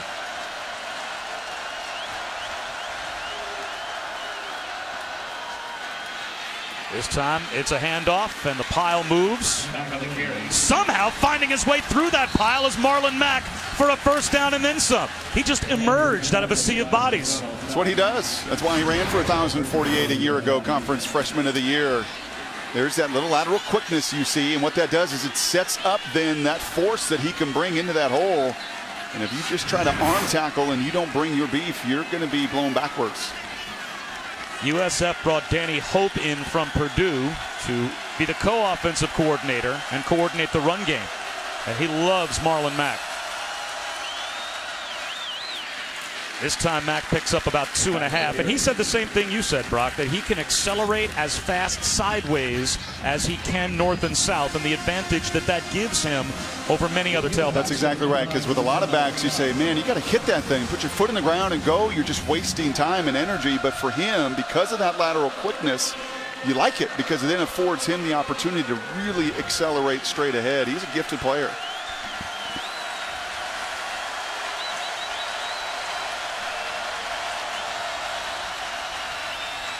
Flowers, nowhere to go. Roderick Hoskins and Jacob Pugh combine on the tackle for loss. And now it's 3rd down and 10. Yeah, eventually you've got to get to a place with Flowers in this offense that you can check out of that, where it is Florida State was begging you to throw the ball there. That was such an easy, clean pressure look. Everything was telling you extra defenders, but just not there in that playbook. Trying to keep it simple, get a hat on a hat, and one of the first real negative plays that the Seminoles create with their defense.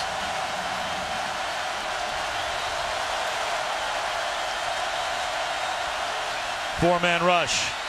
Flowers out of the pocket, trying to extend the play. Can't avoid the sack.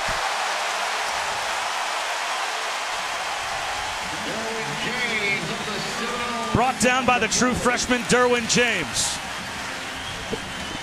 6'3", 215-pound true freshman Derwin James with a 42-inch vertical, and he's playing now because of LaMarcus Brutus, who was ejected in the first quarter of the game, and they're showing off some of the closing speed. Flowers can run, but had to make a jersey adjustment from 3 to 31, and he's flashing some of his skill set.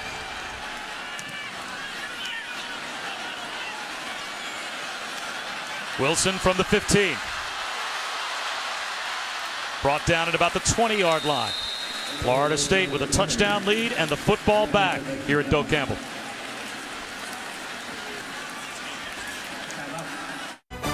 ESPN College Football, brought to you by Northwestern Mutual.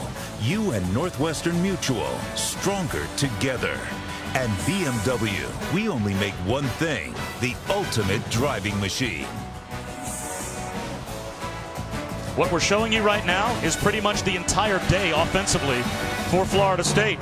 Can USF find a way to stop Dalvin Cook? Because the Bulls have stopped every other aspect of the Florida State offense. It's been all Dalvin Cook. He's got both touchdowns and about 95% of the Noles' total offense. And they'll toss it to him here. He takes a pounding, but picks up 3. There's a couple things that have to be coming within this play calling here in the second half. You've got to see a shot down the field. We've only seen one of those. And as aggressive as the Bulls have been, just you can see it even on that play, how downhill Tom Allen's team has been. You have to see some misdirection. You have to see a double move, maybe a quick screen fake. You've got to get a strike to some of your talent on the perimeter.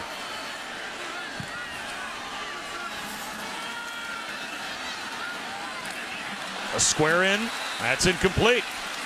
Javon Harrison, the intended receiver, and pretty good coverage. So it will be 3rd down and a long 7. He's just thinking, can't you just feel it? Every single throw right now, and that's why Jimbo Fisher at halftime said just cut it loose and relax a little bit. Thinking through it, you can see it almost in his delivery and mechanics, everything feeling forced in the passing game. Nick Holman not even on the 2 deep for USF, broke that play up. Everett Golson, long throw, and it's scooped up for a 1st down by Kermit Whitfield. A gain of 15 on 3rd down and 7. And set up by better pass protection, trying to give Everett a little space in front of him. USF brings the pressure, a one-on-one. And Kermit does an excellent job at digging that one out. Not the best thrown ball, but let's see if that can get Golson into some rhythm with your buddies on the outside making you look good.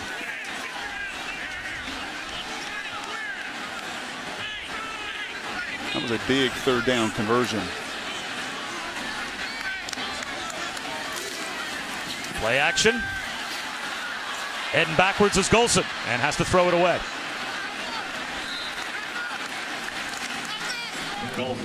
So here's that play action that I was looking for. A little bit one of those deeper shots. And Golson is just feeling a little bit of that rush. And I think an opportunity, and typically in Jimbo's system, watch the tight end here come across after the big play action pass. This is one that you could retreat a little bit, put your foot in the ground.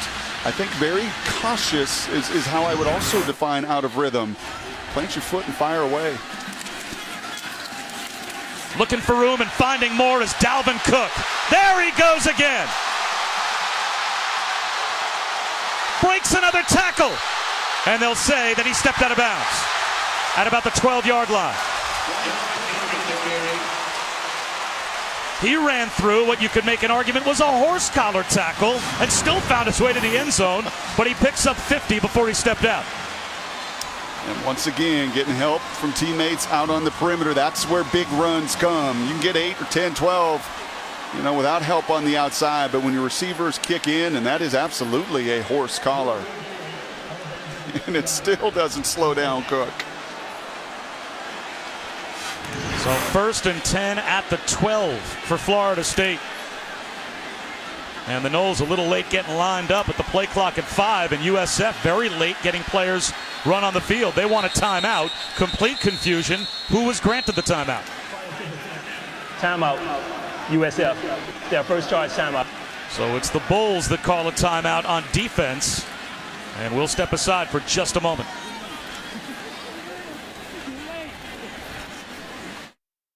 Back, you're watching the ACC on ESPN. Bob Wischusen, Brock Huard, Shannon Spake here in Tallahassee, where Dalvin Cook has just established a new career high in rushing. 192 yards rushing. And in the red zone's Florida State again. This time it's Mario Pender. Stood up after a gain of a yard by Bruce Hector and thrown back. And we talked about the fact that this might have been a horse collar tackle.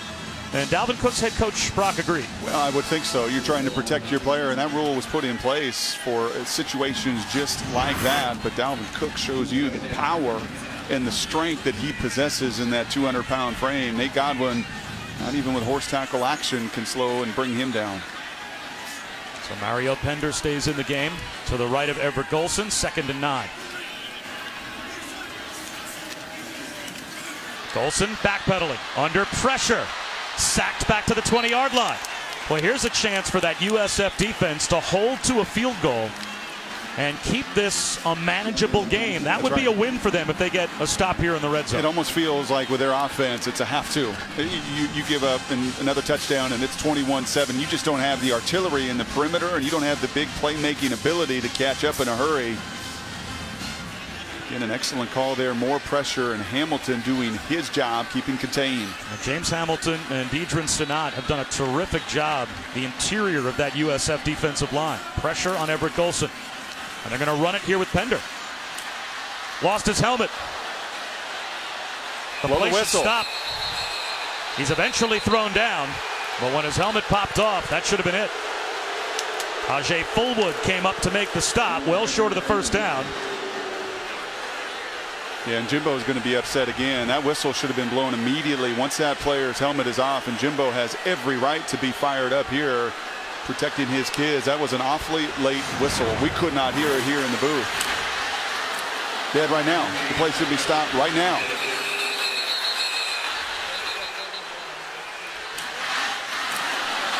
And I'm hard-pressed to believe that you can't see that earlier. And now the officials are going to finally get Roberto Aguayo set for officially a 30-yard field goal for Mr. Automatic to try and make it a 10-point game.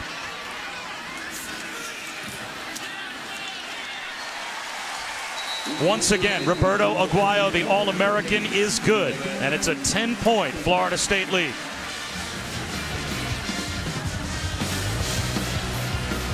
Now, Jimbo Fisher, he's got a 10-point lead, but he has been displeased with many aspects of this afternoon's game. Bob Wischusen alongside Brock Huard and Shannon Spake. Number 11, now up by 10. But USF Brock has given Florida State all they can handle. Now they're down by 10, and we'll see what their response is. Yeah, a bit sloppy, some real adversity, an early kick, lots of rain, all warm up long. It really slowed down once kick began. And you're right, while on the surface you don't like it, you do also want to see how new players, inexperienced players, respond to some tough moments. And maybe an intentionally short kickoff here from Maguire. Inside the 10-yard line, Rodney Adams to the 25. NFL Insiders and Sunday NFL Countdown are back. Start your day with the Insiders team for all the latest headlines and breaking news. Then the Countdown crew goes inside the storylines as only they can. NFL Insiders, Sunday NFL Countdown. It's the new NFL Sunday morning, starting at 10 a.m. on ESPN. Talked an awful lot about how USF in their front have controlled the game in the line of scrimmage, not giving nearly enough credit to Florida State's group defensively. Just a little over 100 yards, but on the field an awful lot in the first half. They played really hard on this side of the ball as well. Marlon Mack dances across the 30. And they'll say he stepped out of bounds right at the 30, so that's a gain of 5. And USF, in terms of managing this game, I would think, again, a vital drive here. You can't start to let this game get away from you. That's right. At all. They have no explosiveness to their offense. That is the greatest challenge, and Willie's had more, he feels like, than he's had in the past, but not enough on the perimeter in this matchup. Mack to the sideline with a stiff arm and a first down. Bumped out by Trey Marshall, but Darius Tice helped pave the way for Marlon Mack. He's got some Robert Smith to him, doesn't he? Just the way that he glides and can get to that very quick acceleration. 14 yards, the longest run on that last carry for Marlon Mack.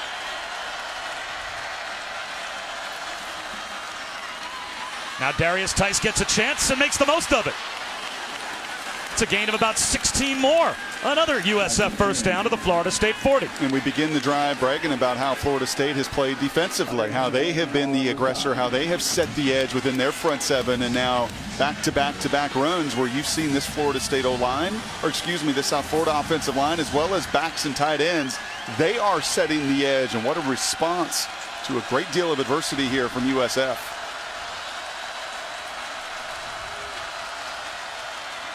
Flowers goes play action. He wants to take a shot. He'll tuck it under and instead flip one along the sideline. Creativity. Darius Tice got inside the 40. And let's see where they marked him out. Looks like a gain of 3 to the Florida State 37.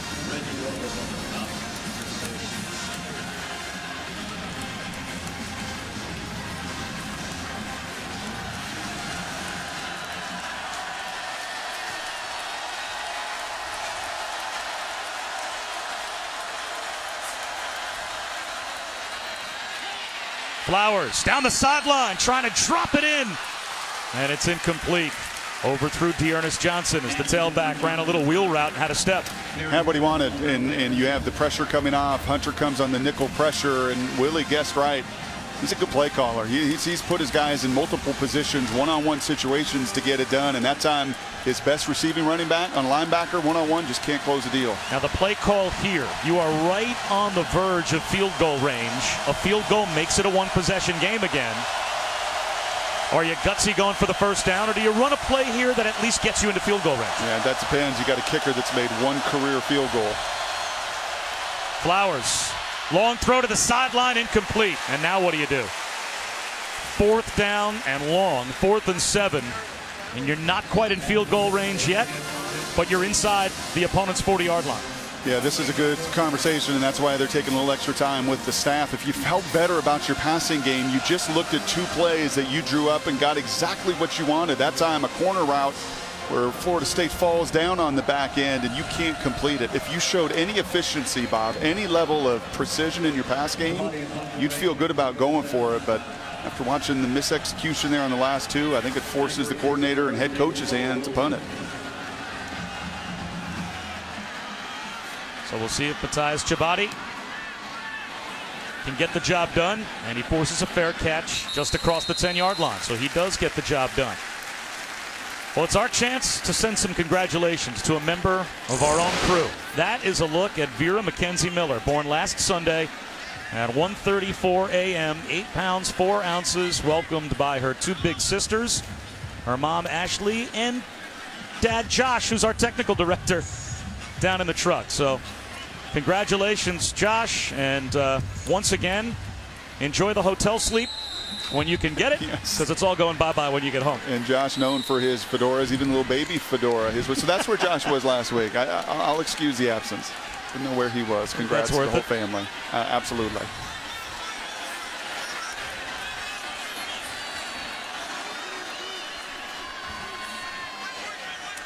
Run check with me. And Dalvin Cook drags a tackler with a flag down for a gain of a couple. Holding offense. Number 57. After distance to the goal. First down. Now, Brock, the only time in the game that USF has scored a touchdown, it's when their defense did the job in exactly this scenario. Yep. Florida State at their own 5-yard line. They stopped them deep and got a plus territory possession off the punt.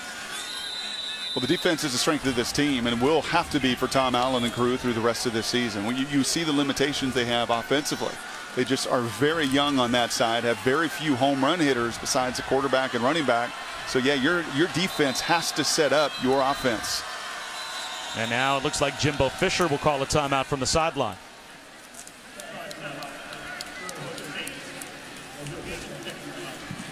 So I guess my question would be,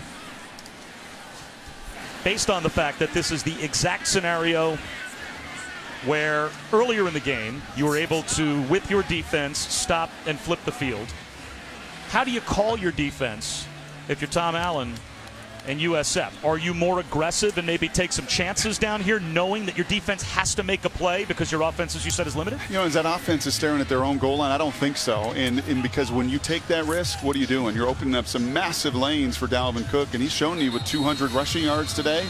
Now, those explosive plays, that's the difference. That's why it's 17-7. Trust your big people. Make them earn it, especially at their own 5-yard line. Well, we'll see how they play it, because, as you said, the limitations of the South Florida offense, it doesn't look like they've got the capability to start at their own 15-yard line and march 85 yards in 12 plays. And outside of the Dalvin Cook factor, it feels weird to say this, but it feels like Florida State has limitations on the perimeter because of the way they played for 2.5 quarters. Hand off to Cook. Look at him break tackles. Out of the wash to the sideline, very close to a first down. He picks up 13 yards and takes 1st and 15 and turns it into 2nd and 2. And a lot of this is Dalvin Cook. It is him making maybe that first defender miss or running through tackles. Bob, you alluded to this earlier. Warwick Dunn with 6, now ties Greg Jones with 5 consecutive 100-yard games, and that will be a theme this season. They are going to have to continue to lean on Dalvin. That is the strength of this offensive group. Well, that puts him over 200 yards, as he is now up to 205 on only 16 carries. On a cutback, moves the pile, and that looks to be good for a Florida State first down. So Dalvin Cook becomes the first player since Sammy Smith back in 1988 to go over 200 yards rushing for Florida State.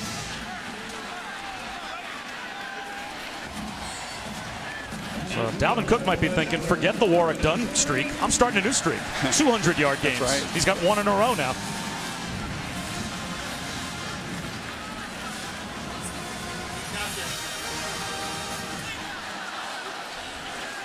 Favorable matchup outside again. Golson, long throw to the sideline, and Bobo Wilson climbs the ladder, makes the catch for another Florida State first down. A gain of 16 more, brought down by Godwin. And there you go. Some of the plays that you are familiar seeing this offense and these receivers run through the years. So many eyes in that backfield with the heavy run. That's 2-on-2. That's just a little go route with the sail route. That should be pitch and catch. And one of those chunk plays, those 15-plus plays that just make your offensive tempo get established so much quicker. Negative play here, though. Mario Pender, the ball carrier, lost a yard. Sanat and Daniel Awalake combine on the tackle. Are you sensing any fatigue now in the USF defense. Not necessarily, not with this group up front, and they've rotated that defensive line well. I mean, they feel like they can play 7 or 8 guys on that defensive line. I think their linebackers have pursued well. This has been an impressive effort for Tom Allen. I know something on that side of the ball that they're going to continue to build upon.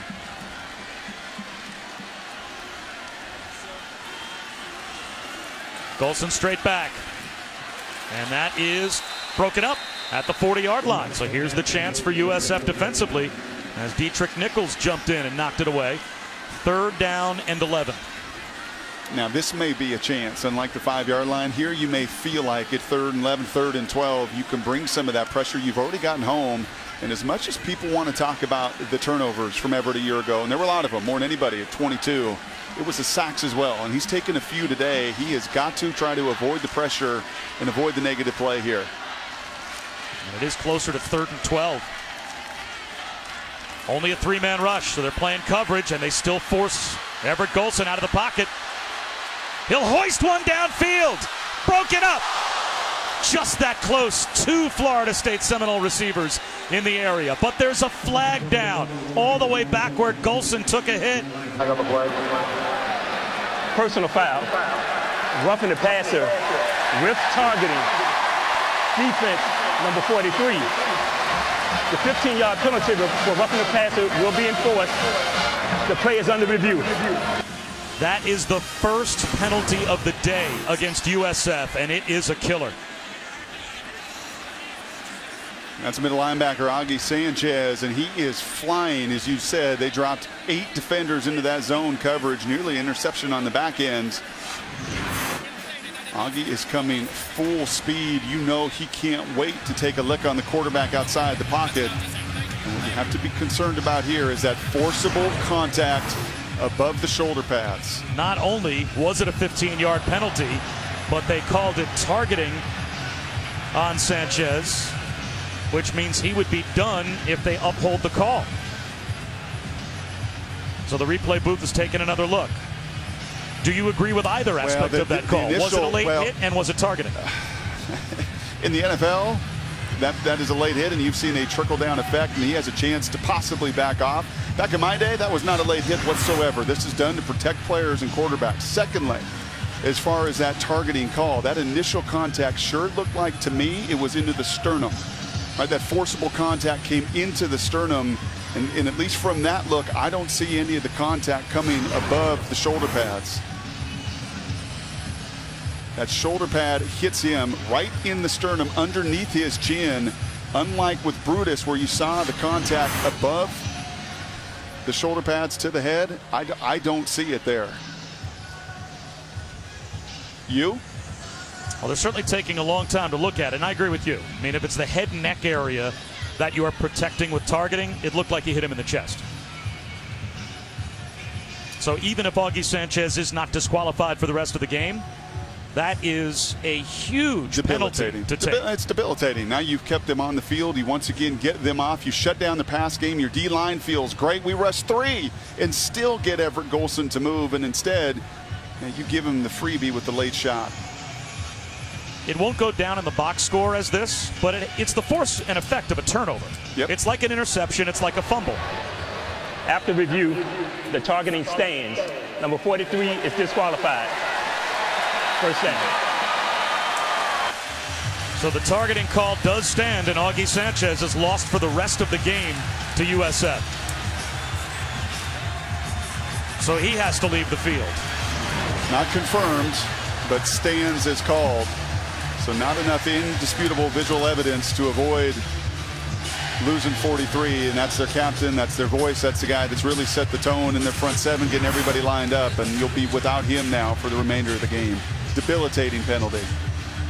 And I think Willie's got a right to be. Yeah, there's contact. Willie knows. I took a whole lot harder hits than that for a lot of years playing football. So now you've got Nick Holman as a backup in the middle, along with a true freshman, Danny Thomas, replacing Augie Sanchez. Play action for Everett Golson. Flips it in the right flat. Wide open Freddie Stevenson, the fullback. 15 more, maybe 16 more for Florida State to the USF 35. And Willie knows. his margin for error in this afternoon in this building was really slim. Had to play a very clean game, had to have game-changing kind of plays, and I think your point's an excellent one. It feels like a turnover. As far as what it does to the momentum, the psyche of your team, your defense is off the field. Now it loses one of its best players, and Florida State has a chance to really capitalize. And Mario Pender to the 35-yard line, no gain. Eric Lee brings him down. You're already in field goal range for Roberto Aguayo. But again, that would be a stop for the USF defense. If you force a field goal on this drive, it's a 13-point game. It's still 2 possessions. A touchdown on this drive. Now it's a 3-score game. Yep. And with not much time left on the clock, only 1 quarter to play, that probably is too much for USF to overcome.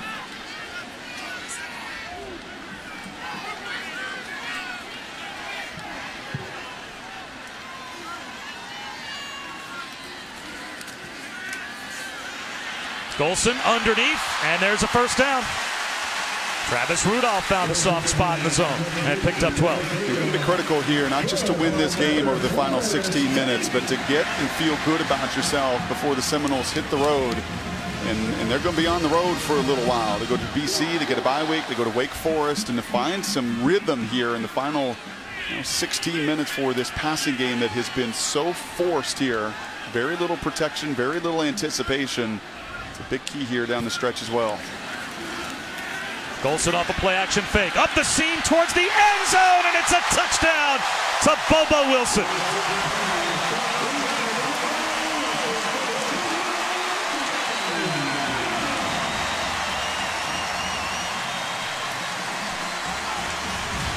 Well, Jimbo wanted to see Everett cut it loose a little bit here in the second half, and just to see it and to trust it, and he sure does here. The middle safety turns and gives him just enough of a lane. There was a deep safety there, and Everett could see him, A, at the snap, turn away from that skinny post, B, get flat-footed, and that is by far the most confident and authoritative throw we've seen from Golson.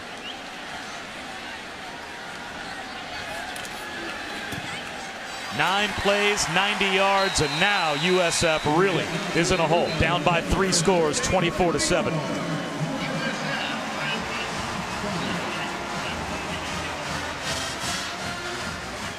The record tied by Roberto Aguayo, 160 consecutive point afters. He is now tied with Luke Magnet in the ACC record book. And college football primetime presented by Hilton. A doubleheader tonight begins at 6 in Tennessee. Oklahoma in to take on the Vols. Then at 9:15, number 14 and number 25 clash in the SEC. LSU and Mississippi State tonight on ESPN. Streaming live on Watch ESPN. Here's our Capital One college football rankings through week 2, the AP top 10. And just outside the top 10, we have Florida State. But Brock, Auburn struggling with Jacksonville State. Yeah, not been a smooth transition for a first-year starting quarterback, Jeremy Johnson, that everybody, including myself, was raving about the skill set. Takes a little time to get your rhythm offensively. What else jumps out? Middle Tennessee, Lamar, Stephen F. Austin. Yeah, some teams at the top of that ranking should get healthy against tonight. Well, you talk about finding a rhythm. That is what Florida State has done. They had 110 total yards in the first half. They've got 185 yards of total offense in the third quarter alone. So they have looked like a different team. Helped out by some plays on special teams, like a big Kermit Whitfield kickoff return to start the third quarter, and that penalty a moment ago against USF and Augie Sanchez cost them big time. Let's check in with Adnan. All right, thank you very much, Bob. Perhaps an update or an upset brewing. Jacksonville State and Auburn. It's Jeremy Johnson here to Rock Thomas, 51-yard touchdown. Left tackle should have been called for holding, but no call, so Auburn's up on the SEC Network. Back to you, Bob.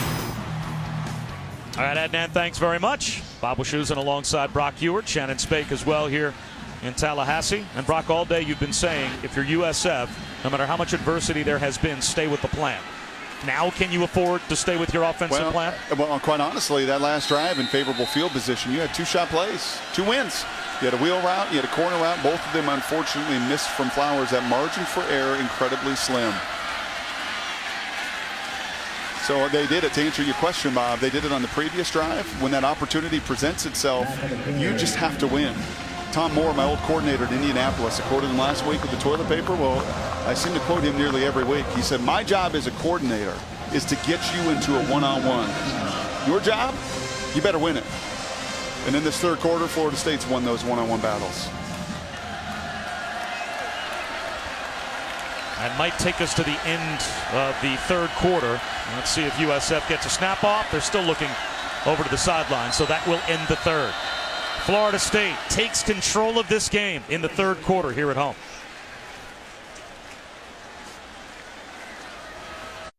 Welcome back to the ACC on ESPN. Start of the fourth quarter here in Tallahassee, and Florida State with a dominant third quarter, opening up a 24-7 lead of a game that was tied at 7 at halftime. So what does USF have in the last 15 minutes? Quentin Flowers, a little misdirection, throw back, and it's there. Wide open, he drops it into Dearness Johnson. Down the sideline, gets a block, and the Bulls score a touchdown. Exactly what they had to have.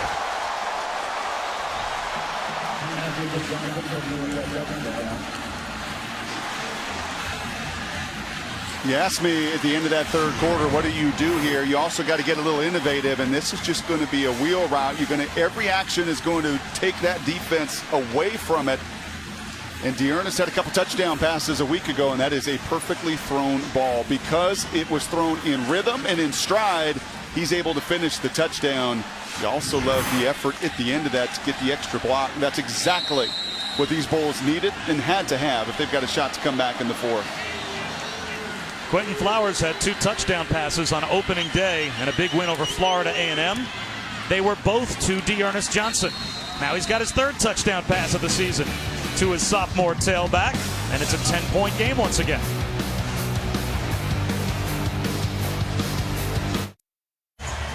Ten seconds into the fourth quarter, and we have some life breathed back into this game by USF. A touchdown to make it 24-14. FSU on top. 3rd touchdown reception of the season for Dearness Johnson. And now a little pooch kickoff. And that's given up a lot of field position for USF. A diving catch made out to the 36-yard line. Let's go down to Shannon. Well, Bob, you just said the key word, right? Believe. That's exactly what Willie Taggart told me at halftime. His team needs to believe. He said last year, overcoming adversity was the Achilles heel of his guys. And I'll tell you, before that offense came back on the field, there were a lot of head shakings on the sideline. The guys looked really down, but they have absolutely proved to Willie Taggart that this is not last year's team. Well, they have certainly, I would have to think, Brock, instilled themselves with some confidence the way that they've played today, but can they stop Dalvin Cook? We'll find out. There he is on a cutback. Boy, he sheds tacklers, doesn't he? Picks up 5. Well, he never, I mean, we can brag about Mack on the other side, acceleration. Cook is equal, if not more, and I think has a little bit more even strength than power. He just does not lose speed when he cuts like that, when he cuts that play all the way back against the grain. A Florida State team that has not lost at home since 2012. Perfect last season, perfect the year before. Screen thrown out on the edge to Travis Rudolph. He's got a first down. Ozzie Wilkins, Nate Godwin combined on the tackle. But Florida State gets the ball to midfield. And what Flowers and crew really needed was a 3 and out. You make a big play, you feel good about yourself, as Shannon alluded to. Now find a way to get yourself off the field in a better job and execution there, playing in a little bit more rhythm for Ever Golson.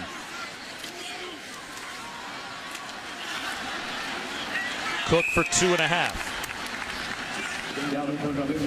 C.J. Gary made the tackle. So the Tallahassee native makes the stop, and now we have an injured Knoll, and that might be Ryan Izzo. And it looks like the redshirt freshman tight end, who's a big part of their blocking concepts. Why Dalvin Cook's had such a great day. So Izzo injured, and will step aside as well.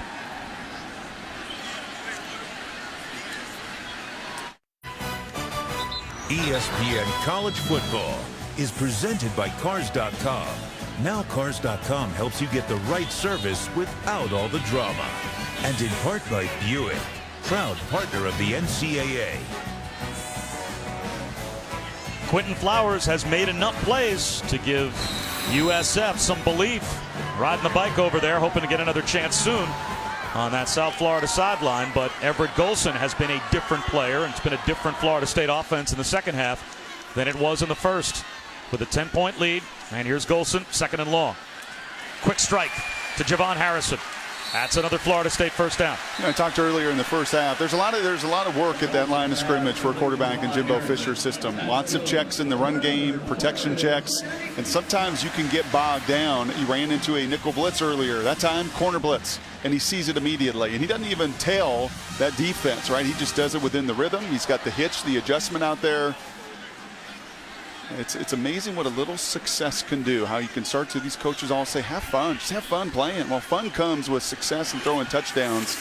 It's changed the course of this offense.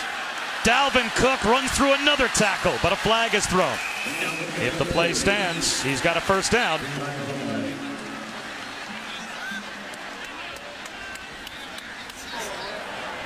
Holding offense, number 78, 10-yard penalty, first down.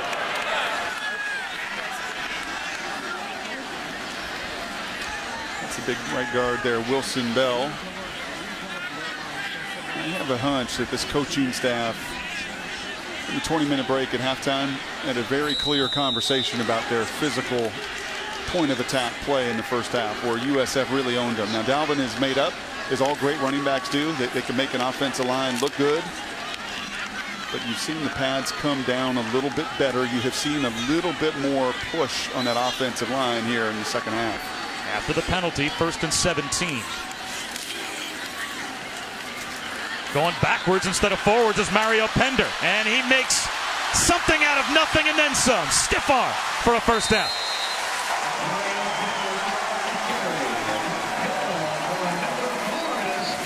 A gain of 21. He had to run a long way to pick up those 21 yards. Pretty good 1-2 punch, and Coach Allen's frustrated about losing contain, and that had a lot to do with Dalvin Cook as well. That play reverses field, comes all the way back. And while Everett Golson tried to block, he looked like a quarterback swinging and missing. Dalvin Cook set up that long run from Pender. That's Brock Ewart. I'm Bob Wischusen. Shannon Spake is down on the sideline. And Florida State back in business. Dalvin Cook, this time stopped after maybe a half-yard gain. Danny Thomas, the true freshman, taking over at Mike linebacker for Augie Sanchez, who was ejected for targeting only a couple of possessions ago.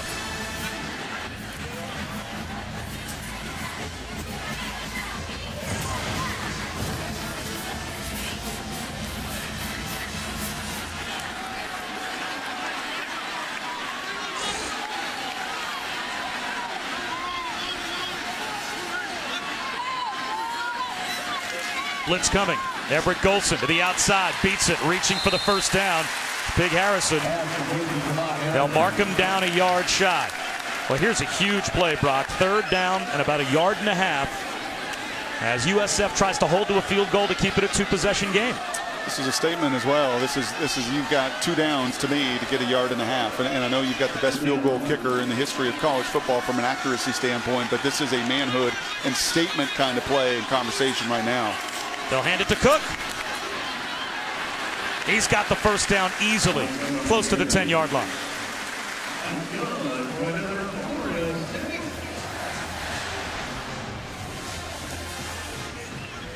This Florida State team is going to have a different look this season.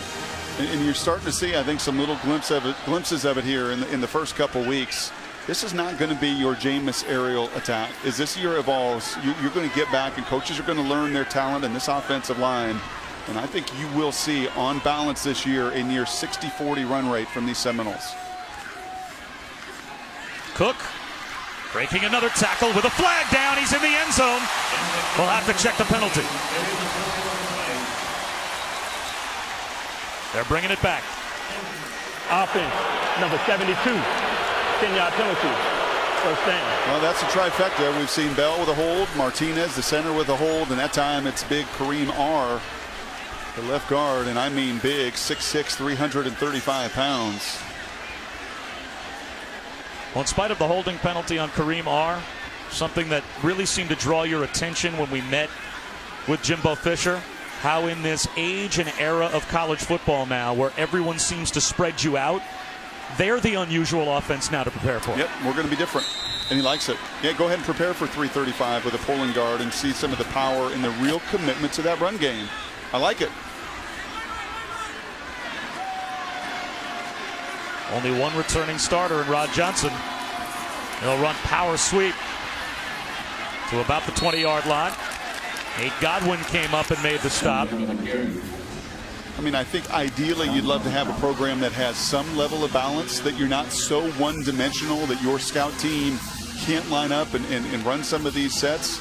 But I think it's a just argument for a spread team to try to get into these formations and really give a good look with that scout team and show the kind of force and power and strength that's coming in a run game.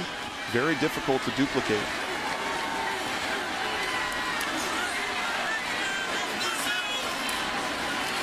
Golson off play action. He's looking end zone. Knocked away. Intended for Maven Saunders, the tight end. Bracketed with Tajay Fullwood there to get his hands on the football. Now it's 3rd down and 20 at the 21. That was a questionable decision into double coverage. He's trusting his big basketball player. Maven, just 2 years of high school football. Basketball scholarships to Oklahoma, to UConn. Very gifted athletically. And there you see a lot of trust that Golson felt like he could go even into double coverage and come down with it. And Jimbo Fisher thought that Maven Saunders could be a top 10 pick someday if he develops the way that he should.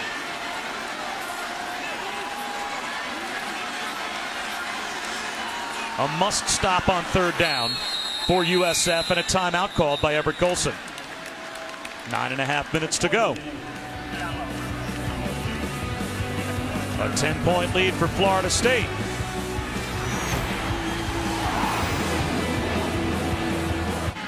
Welcome back to Tallahassee. 9.5 minutes to go in the 4th quarter, and Florida State faced with 3rd down and 20 at the USF 21-yard line. Bob Wischusen alongside Brock Ewart, Shannon Spake down on the field. And Brock obviously a must stop here on 3rd down and a mile for the USF defense. Touchdown, check down, throw it away. Do not take a sack. Pretty tried and true red zone principles through the years of quarterbacking. There goes Dalvin Cook.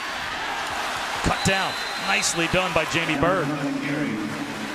So that will bring out Roberto Aguayo to try and add 3 more for Florida State, but it keeps it a 2-possession game for USF. And I like that right there. Dalvin Cook, you see that? That's a little sportsmanship, going right up to Byrd and saying, okay, I got you where I wanted you. And I've kind of owned a lot of that relationship through the day, but making a play there to force the field goal and keep this game alive with 9 minutes to go. Never missed a 4th quarter kick. 18 for 18 all time in field goal attempts. And this one from 38.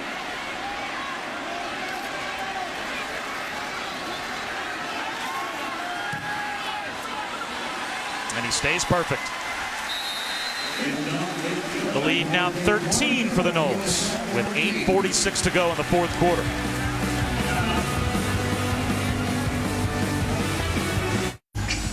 .846 to go. Still only a 2-possession lead for Florida State. 27-14 over USF. Bob Wischusen here with Brock Ewart and Shannon Spake.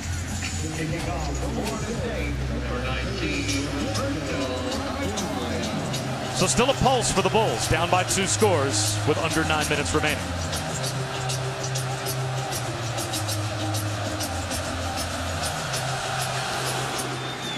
This time Aguayo puts it deep into the end zone. And Rodney Adams brings it out from about 6 yards deep, and it pays off.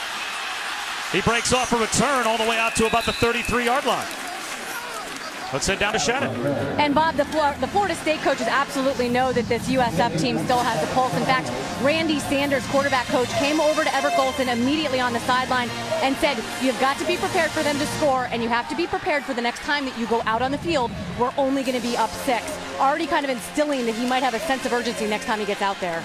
Kind of like our truck did this morning with weather. I mean, we had to be prepared for a 2-hour delay and lightning and rain, all sorts of stuff that could be coming. Yeah, you have to plan and always think ahead. That's good counsel on the sidelines. High snap pulled down by Flowers. Given to Marlon Mack. Now, if you are USF, Brock, and you have this kind of grinded-out mentality still offensively, can you play that way and maybe only have 2 more possessions worth of clock up there? You can, because this is your style. You are up-tempo. This is not a grind-it-out and got to huddle up. This is a team that wants to continue to play fast, and any of their big explosive plays are going to come off that play action as they showed last time. They are not going to sit in the shotgun and fire away with precision in the passing game. So, yes, stick to your guns. 4-man rush on 2nd and 7. Flowers high up the seam, and he had a man. It was Chris Barr, but he put too much air under the ball. It'll be 3rd down and 7. And just as I say, you can't throw with precision out of the shotgun. A really good call here, and you see the speed of Barr. It's exactly what you want. You're missing Brutus on the back end. We've not talked about that much. First quarter, he's knocked out of the game. He's the quarterback that protects against the big play in the back end, and Trey Marshall nearly gets caught once again with the vertical passing game. Flowers is 2 for his last 9. Began the game 6 for 8. Huge play here on 3rd and 7. Pressure up the middle. Flowers avoids the rush down the sideline. Had a man, dropped it in, and it is through the hands and incomplete. A chance for Austin Akins, and he couldn't haul it in. That's a really nice job by Flowers, showing you some of that patience within the pocket. The pressure's coming. Terrence Smith on an inside blitz. He steps up and around it, has the eyes down the field. And does Jalen get just a fingertip on that or not? That's a long athletic corner he's trying to drop that in front of. That close, Bob, from being right down in Florida State field position once again. 2 missed chances for USF to make big plays. Shabati kicks it inside the 10-yard line, and here's Wilson. Brought down at the 12. Well, after pulling off an upset for the ages, Roberta Vinci will meet Flavia Panetta in an all-Italian women's final. The U.S. Open Women's Championship comes up next at 3 here on ESPN and streaming live on Watch ESPN. Coverage presented by Mercedes-Benz. Matteo Renzi, the Italian premier, is coming in to Flushing Meadows to watch the women's final. Speaking of preparing for the worst, did you read the story about Roberta already booking her flight home? She did not think she was going to make it and get past Serena.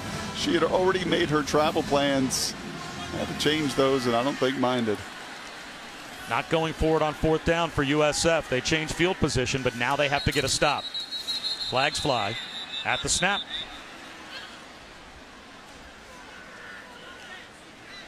Sloppy. Might be too many men on the field for USF. Substitution infraction. 12-minute formation defense. 5-yard penalty. 1st down. Now there's a mental error. 12 men on the field.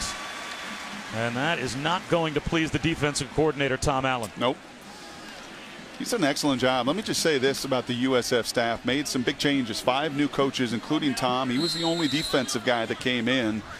They have put their kids in position for success today. I mean, there is no debate about that offensively and defensively. Dalvin Cook maybe lost a yard as we check in with Adnan. All right, thank you very much, Bob. So Buffalo hasn't beaten Penn State since 1900. And here's Joe Licata, 14-yard pass to Ron Willoughby. It's now 13-7 over on ESPN2. Bob, Brock, back to you guys. Wow. Last week we had Penn State and what was a debilitating loss to Temple at Lincoln Financial Field. Is it possible they start off the season 0-2? Well, they buried their game tape. Sounds like they may bury themselves in this 2015 season. Good out thrown by Everett Golson. That is good for a 1st down to Travis Rudolph. Just getting the ball out of his hands much, much quicker. Holding it, squeezing it a little bit tight early in that 1st quarter. One hopping a little bubble screen, and you just see the whole disposition change. Do you have to gamble at all defensively here if you're USF? Yes, you do. Yeah. Now you're getting into, with 6 minutes to go, you're getting into that time. You've got to force the issue. Cook lost the football. Dalvin Cook with a fumble. USF thinks they have it. 2nd down. Florida State gets the ball back. Dalvin Cook has had a flawless day up until that moment right there. But FSU avoids disaster. 2nd down and 8.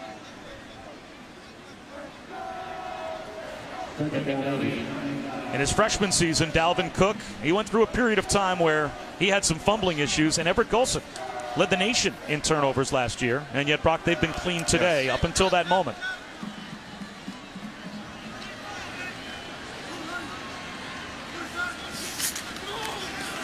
They go right back to Cook.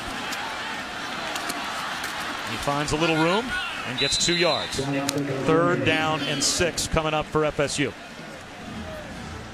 And if you're going to win this game, you have to get a stop right here.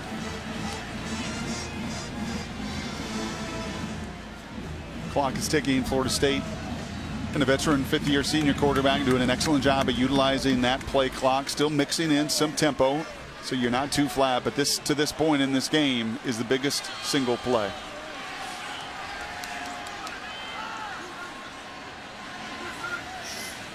Four-man rush. Golson out of the pocket. Wide open is Travis Rudolph. Just about got to midfield. Danny Thomas made the tackle. That's a gain of 18 and a huge 3rd down conversion for Florida State. And 2 very different pictures from the first half, where this was 7-7 and the USF was dominating up front. That was a 4-man rush that did not get in the way, did not move Everett at all off his spot. And you're also seeing some inexperienced defenders coming into the game. Those linebackers that got underneath those routes in the first quarter, first half, not so there. Picking on the youngster Thomas and throwing a bullet on the curl route. Everett Golson has totally turned this game around in the 2nd half. Mario Pender for 2 yards. Only 2 timeouts remaining for USF and needing 2 scores.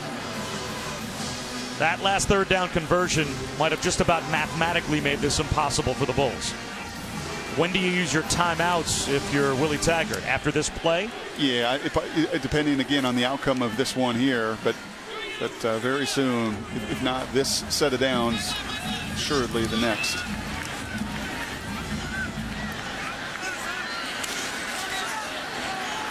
Screen pass thrown out to Kermit Whitfield. Ducks under a tackle. And comes about 4 yards shy of a 1st down. So it'll be 3rd down and 4. I think Willie Taggart's body language on that last shot said everything to me. He knows how close they were in this one. There are times over the last couple of years he walked into venues and it was a physical mismatch where you just knew going in it was going to be really difficult to keep this game close and competitive. That's not been the case today. They took some big punches. They've responded. They've had multiple opportunities within their passing game to make difference in game-changing plays, and they played really hard here, especially defensively, for 56 minutes. Quarterback draw. Golson lowers his shoulder and reaches for the 1st down. Did he get there? See where they spot the football. Seemed like he got the ball right to the 1st down marker. And it looks like he might have it. It's a great effort from Everett Golson.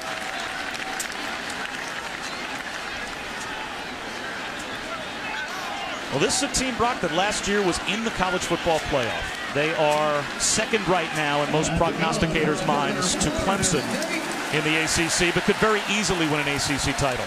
If you're a championship football team, there are times where you have to win when you're not at your best, and that's Florida State today. Yep, and you still have, and I don't care that he's played a bunch of football. That was for another university in a completely different system for Everett Golson.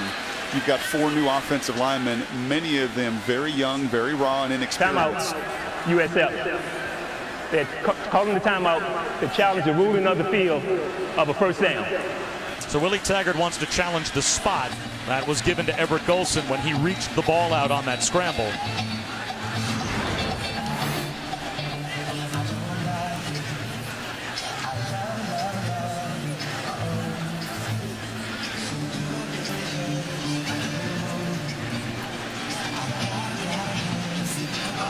Keep an eye on that right forearm as well as the knee. That hand plant can go down, but when does the forearm touch the ground? I think he's going to be short there, Bob. Remember, our yellow line is our line, our best judgment here. He's going to be short.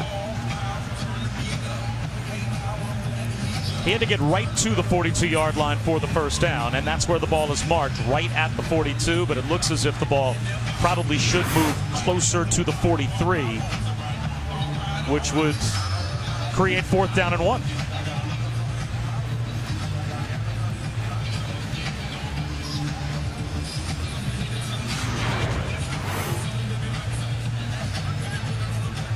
That's not the hand, it is that forearm right there. When that forearm is down, that forearm acts as the knee as well. Same contact. If they move the ball back, does Florida State go for the knockout punch and go for it on 4th down to try and end the game? Or do you give USF even a little bit of hope by punting it away and giving the ball back to their offense? How many yards rushing does Dalvin Cook have? Dalvin Cook has 223 yards rushing, which is tied 3rd most in a single game in FSU history. Yeah, when they ran right at him, how many negative yards? Yeah, I'll take my chances. I'm going to run number 4, and I'm going to put a fullback in the game as well, a guy that we've not seen an awful lot today in Stevenson, and I'll run right at them for half a yard. Dalvin Cook is averaging 8.3 yards per carry. Well, the replay booth is taking their time looking at this one. What a day Dalvin Cook has had. And a lot of that after contact today as well. Just making that first guy miss, running through the first arm tackle, getting into the 2nd and 3rd level, where he just did incredible damage. This could be the year of the running back in college football. Last year, Mariota, Winston, there was a lot of talent. I know you like Perrine at Oklahoma, Derrick Henry in Alabama. This kid here they're going to lean into him much more than they have over the years with their running backs. Good running backs in college football this season. And some young running backs. Dalvin Cook, Samaje Perine, you mentioned, they're both sophomores. That's 2 more years that the fans of those teams have to watch those guys wear their colors. And here it looks like we now have a decision from the replay booth.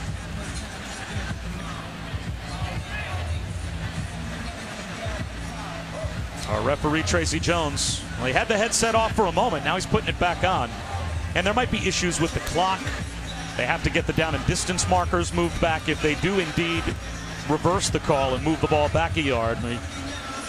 There are other things the replay booth has to look at to make sure the entire play is adjudicated correctly. Yeah, and I think still a multitude of options if you're Florida State as well. You could go up there and you could hard count. You can get into a situation like this where it's half a yard and you're going to shift, you're going to motion, you're going to do what I think New England Patriots do better than everybody else. And that's try to disguise and shift formations. And Jimbo Fisher, if you were to ask, I think, our colleagues and to ask people that he matches wits with, who are some of the very best game planners in college football, Jimbo Fisher is going to be on that list. He's going to be prepared for situational football that he's going to find himself in here. And you're hard-pressed to believe that this is not going to be 4th and half a yard with as much time as this is taking. This is a long replay review. And it looks like finally we have our decision. After review, it was determined the runner was short of the line to gain. It will be 4th and 1 from the 32. USF will not be charged a timeout, and they will have 1 remaining. The clocks will start on my signal. Well, you got the yard line wrong. It will be 4th and 1 from the 43 of USF. They will get the down and distance markers respotted, because the 42-yard line was the line that Everett Golson needed to get to pick up the first down. And boy, if they're moving this ball back, they moved it back by about 1 inch. The ball is still sitting just shy of the 42-yard line. And they should know the Italian Premier has a tennis match to get going. And now it looks like they are going to put Tracy Jones, our referee, back on the headset once again.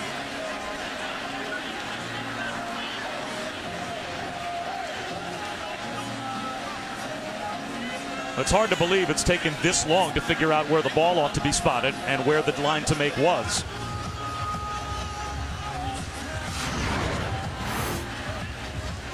Needed to get to the 42-yard line. Brock, you called it. Forearm down, and the ball at about the 43. Right about there. Yep.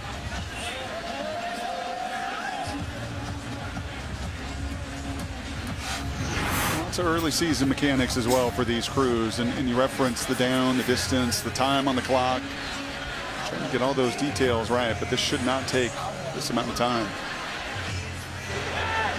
The ball will be placed short of the 42. It will still be 4th and 1. USF will not be charged a timeout. The clock will start on my signature.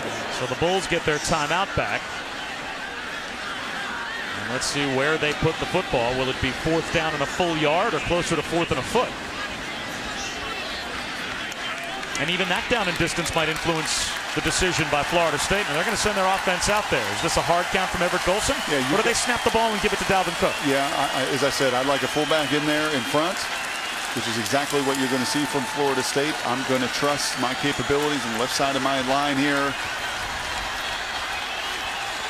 This is go time. This is winning time. This is a situational football that you have worked on through the month of August to prepare yourself to finish these games. And now the crowd justifiably impatient with the amount of time it has taken to finally put the ball back in play.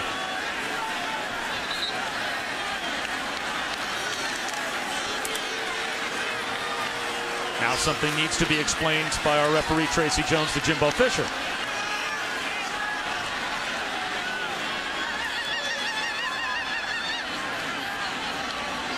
All of this has given maybe some much-needed rest to that defensive front for USF as well. That's a good point. Before this last-ditch attempt by their defense trying to get the ball back to their offense.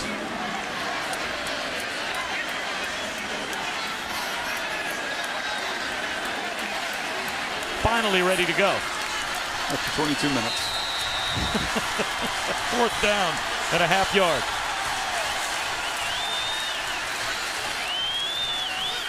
Hard count. Doesn't look like Golson will snap the ball, at least not yet. Play clock down to 12.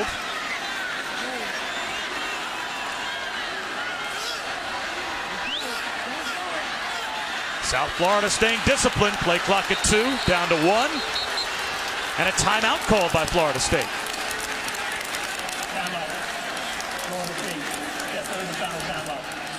Well, playoff contenders clash in the first top 10 matchup of the season. Saturday night football presented by Wells Fargo. Number 7 Oregon, number 5 Michigan State. It will be electric tonight in Lansing at 8 on ABC and streaming live on Watch ESPN. Really big game. That Tennessee-Oklahoma game is gigantic as well. We were talking about that before the season. As far as programs, you know where Oregon is and what the program and what Mark Helfrich has established. Yes, a new quarterback in the fold. Michigan State would be tremendous for them on a national scale to take the next step. But Oklahoma, Tennessee, what a win would mean for either of those programs would be enormous. For Butch Jones to really put his flag in the ground and say, we have arrived here at Tennessee. And for Stoops to quiet some of that noise, it's getting louder and louder as they struggle on some of these big stages. Really impactful football tonight. Is that game bigger for one school or the other? For Tennessee and Oklahoma, I think it is almost 50. I think I could argue a great case for both of them. For what I just said, for programs showing they're on the way up versus one showing that they're not on the way down. So after the Florida State timeout, they will leave their offense on the field. They tried to get USF to jump off. Now they'll give it to Cook. And he moves the chains and picks up the first down on 4th and 1.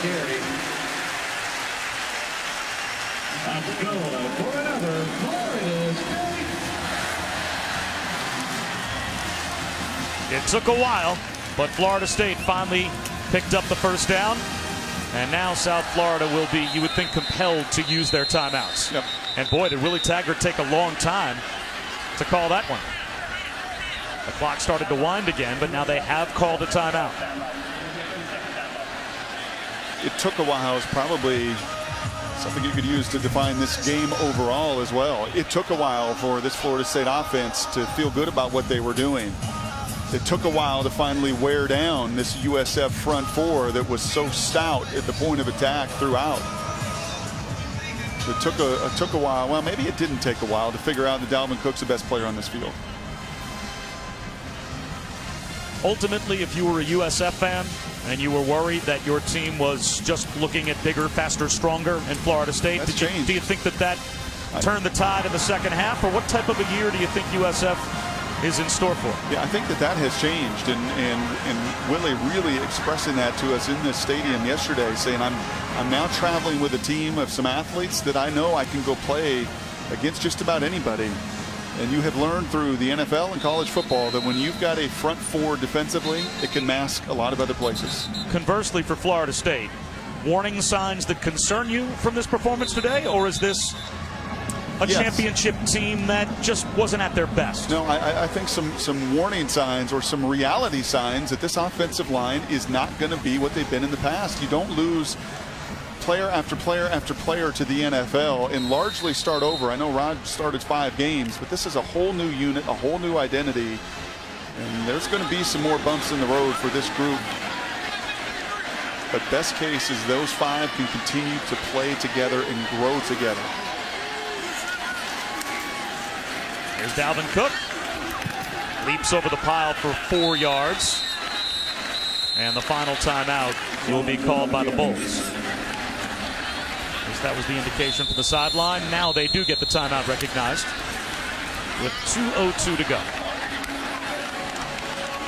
Well, Florida State, we'll talk about that in a moment. Right now, let's check in with Adnan Burt.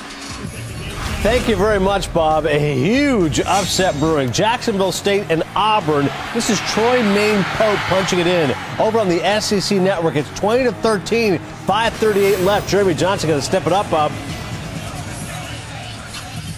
Wow, that was a result that we thought for a short period of time we might be looking at in this game with the effort that South Florida had put forward, but that would be a stunner if that holds between Jacksonville State and Auburn. Well, Jeremy Johnson's been a mess, and you said it earlier, you can have a really wonderful running back and lots of other great skill positions and really talented people. You don't have a quarterback, no matter what the division is anymore, high school, college, professionally. It is very difficult to win week in and week out. I think Jimbo's got his quarterback in Golson, but there absolutely still is familiarity. I think comfort, starting fast and getting in rhythm and working with that group up front that will be work in progress.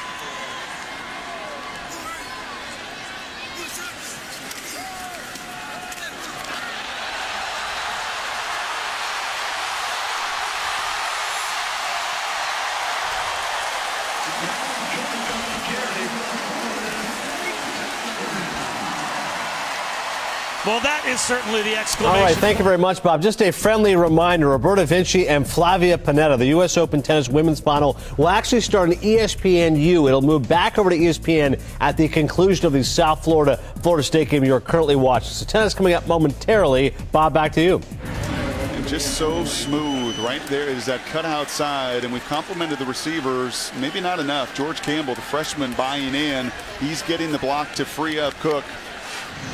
And once he's out on the perimeter, there's no one on this roster for South Florida that's going to catch him. They're going to go to the review booth once again to see if maybe Dalvin Cook stepped out of bounds down near the goal line. But he has already put up more yards rushing than all but one other player in the history of Florida State football. That was a really nice job by the big fella, too. Kareem R. coming around in that power scheme that we talk about. Allowing Cook to bounce it to the outside. And I don't know why we're taking a look. That's another 7. Now this should be a much quicker review than the last one we had. 3-touchdown performance for Dalvin Cook after he had 2 on opening day against Texas State. So 5 touchdowns for Dalvin Cook in the first 2 games of the season. The ruling on the field is confirmed. Touchdown.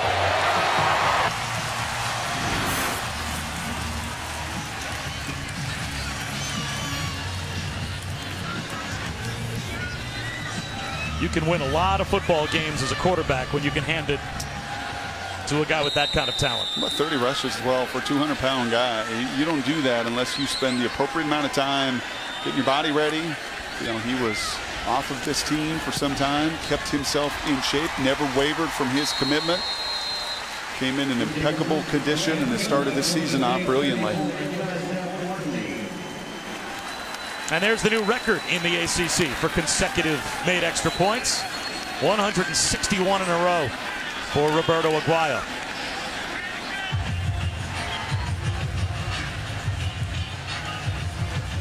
What are the biggest teaching points and takeaways, do you think, for Jimbo Fisher from this game? I think it's obvious with Coach Trickett on that offensive line that they have got to play every single snap.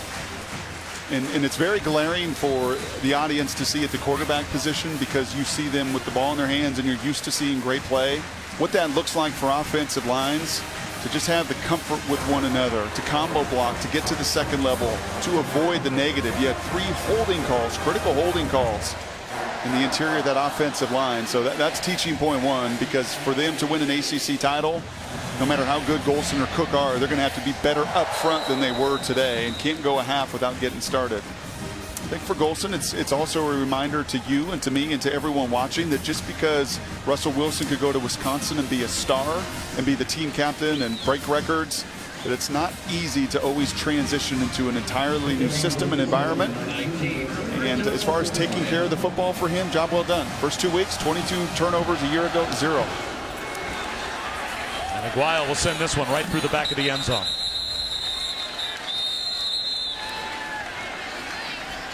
So with no timeouts, and now down by 20, looks like USF will keep the majority of their starters on the field offensively, as they've got Quentin Flowers back out there at quarterback. And there is Marlon Mack. But Florida State is going to improve to 2-0 to start off the season. And they'll go a month before they'll play another game here at home, as you mentioned. It won't be until Miami comes in, second weekend of October, that Florida State will play in Tallahassee again.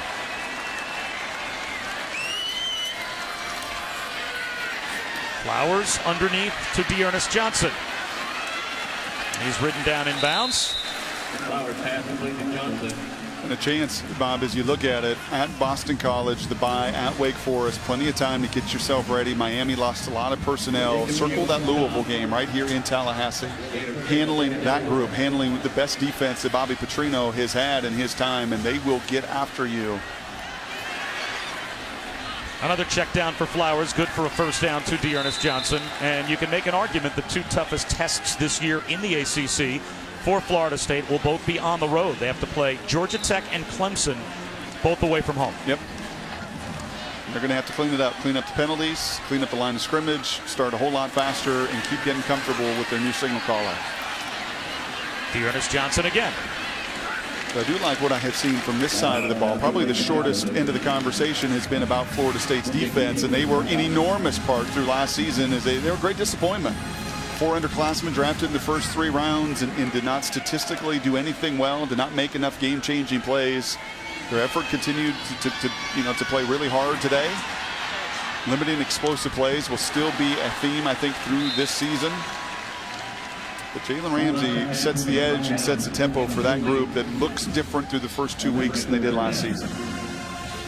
Jalen Ramsey is a different kind of cornerback than you usually see in college football. And I think Legion of Boom out in Seattle has shown you that you can define your team from the back end of a defense as well. That when you are locked down and you are shut down and you tackle the way that Jalen Ramsey and his crew do on the back end, not bad to have a personality with a bunch of game changers there either. Flowers slides. 2 yards shy of a first down, sets up 4th down and 2. And that will take us inside of 30 seconds to go.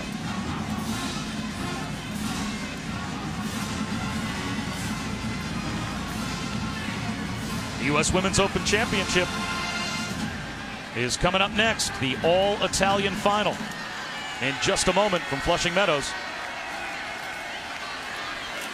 Flowers picks up the first down to Marlon Mack. We'll stop the clock for just a moment with 9 seconds to go. First down.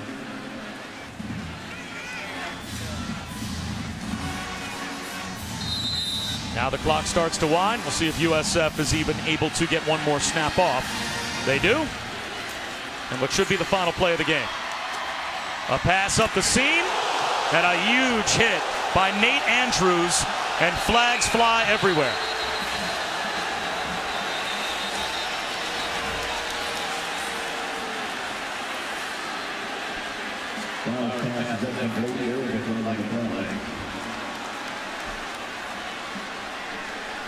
Elkanah Dillon tried to make a one-handed catch, and the redshirt freshman took a shot from Nate Andrews, and 3 flags hit the field. Completely unnecessary from Andrews. The game is over if you make just a routine tackle.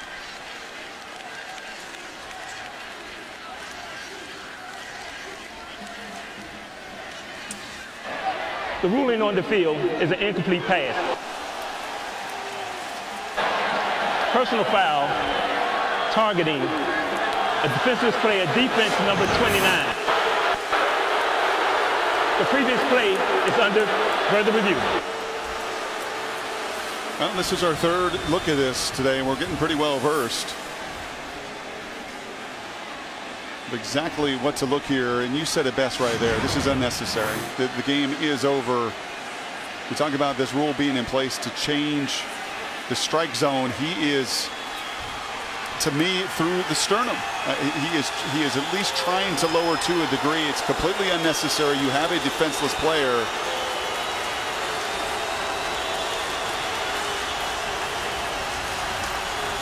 And the penalty, in spite of the fact that it is an incomplete pass, Brock, the game can't end on a defensive penalty, so you still have to wait to go through the review and then have an untimed down for South Florida offensively.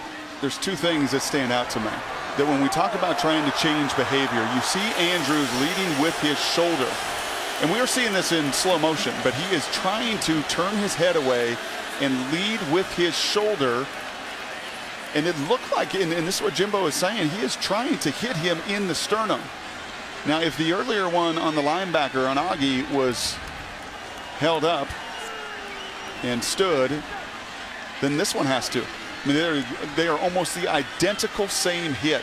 There's hit in the sternum. The forcible initial contact is into the sternum, but it is coming up and at least affecting the headgear. And if you threw out Augie earlier, the middle linebacker for South Florida. After review, it was determined it was targeting. Incomplete pass, game is over. Oh, there you go. So that does end it, and they take away the targeting foul, and South Florida drops it at Florida State. The Noles move to 2-0 to start the season with a 34-14 win. Up next, the women's final of the U.S. Open. For Shannon Spake and Brock Hewitt, I'm Bob Wischusen. So long from Tallahassee.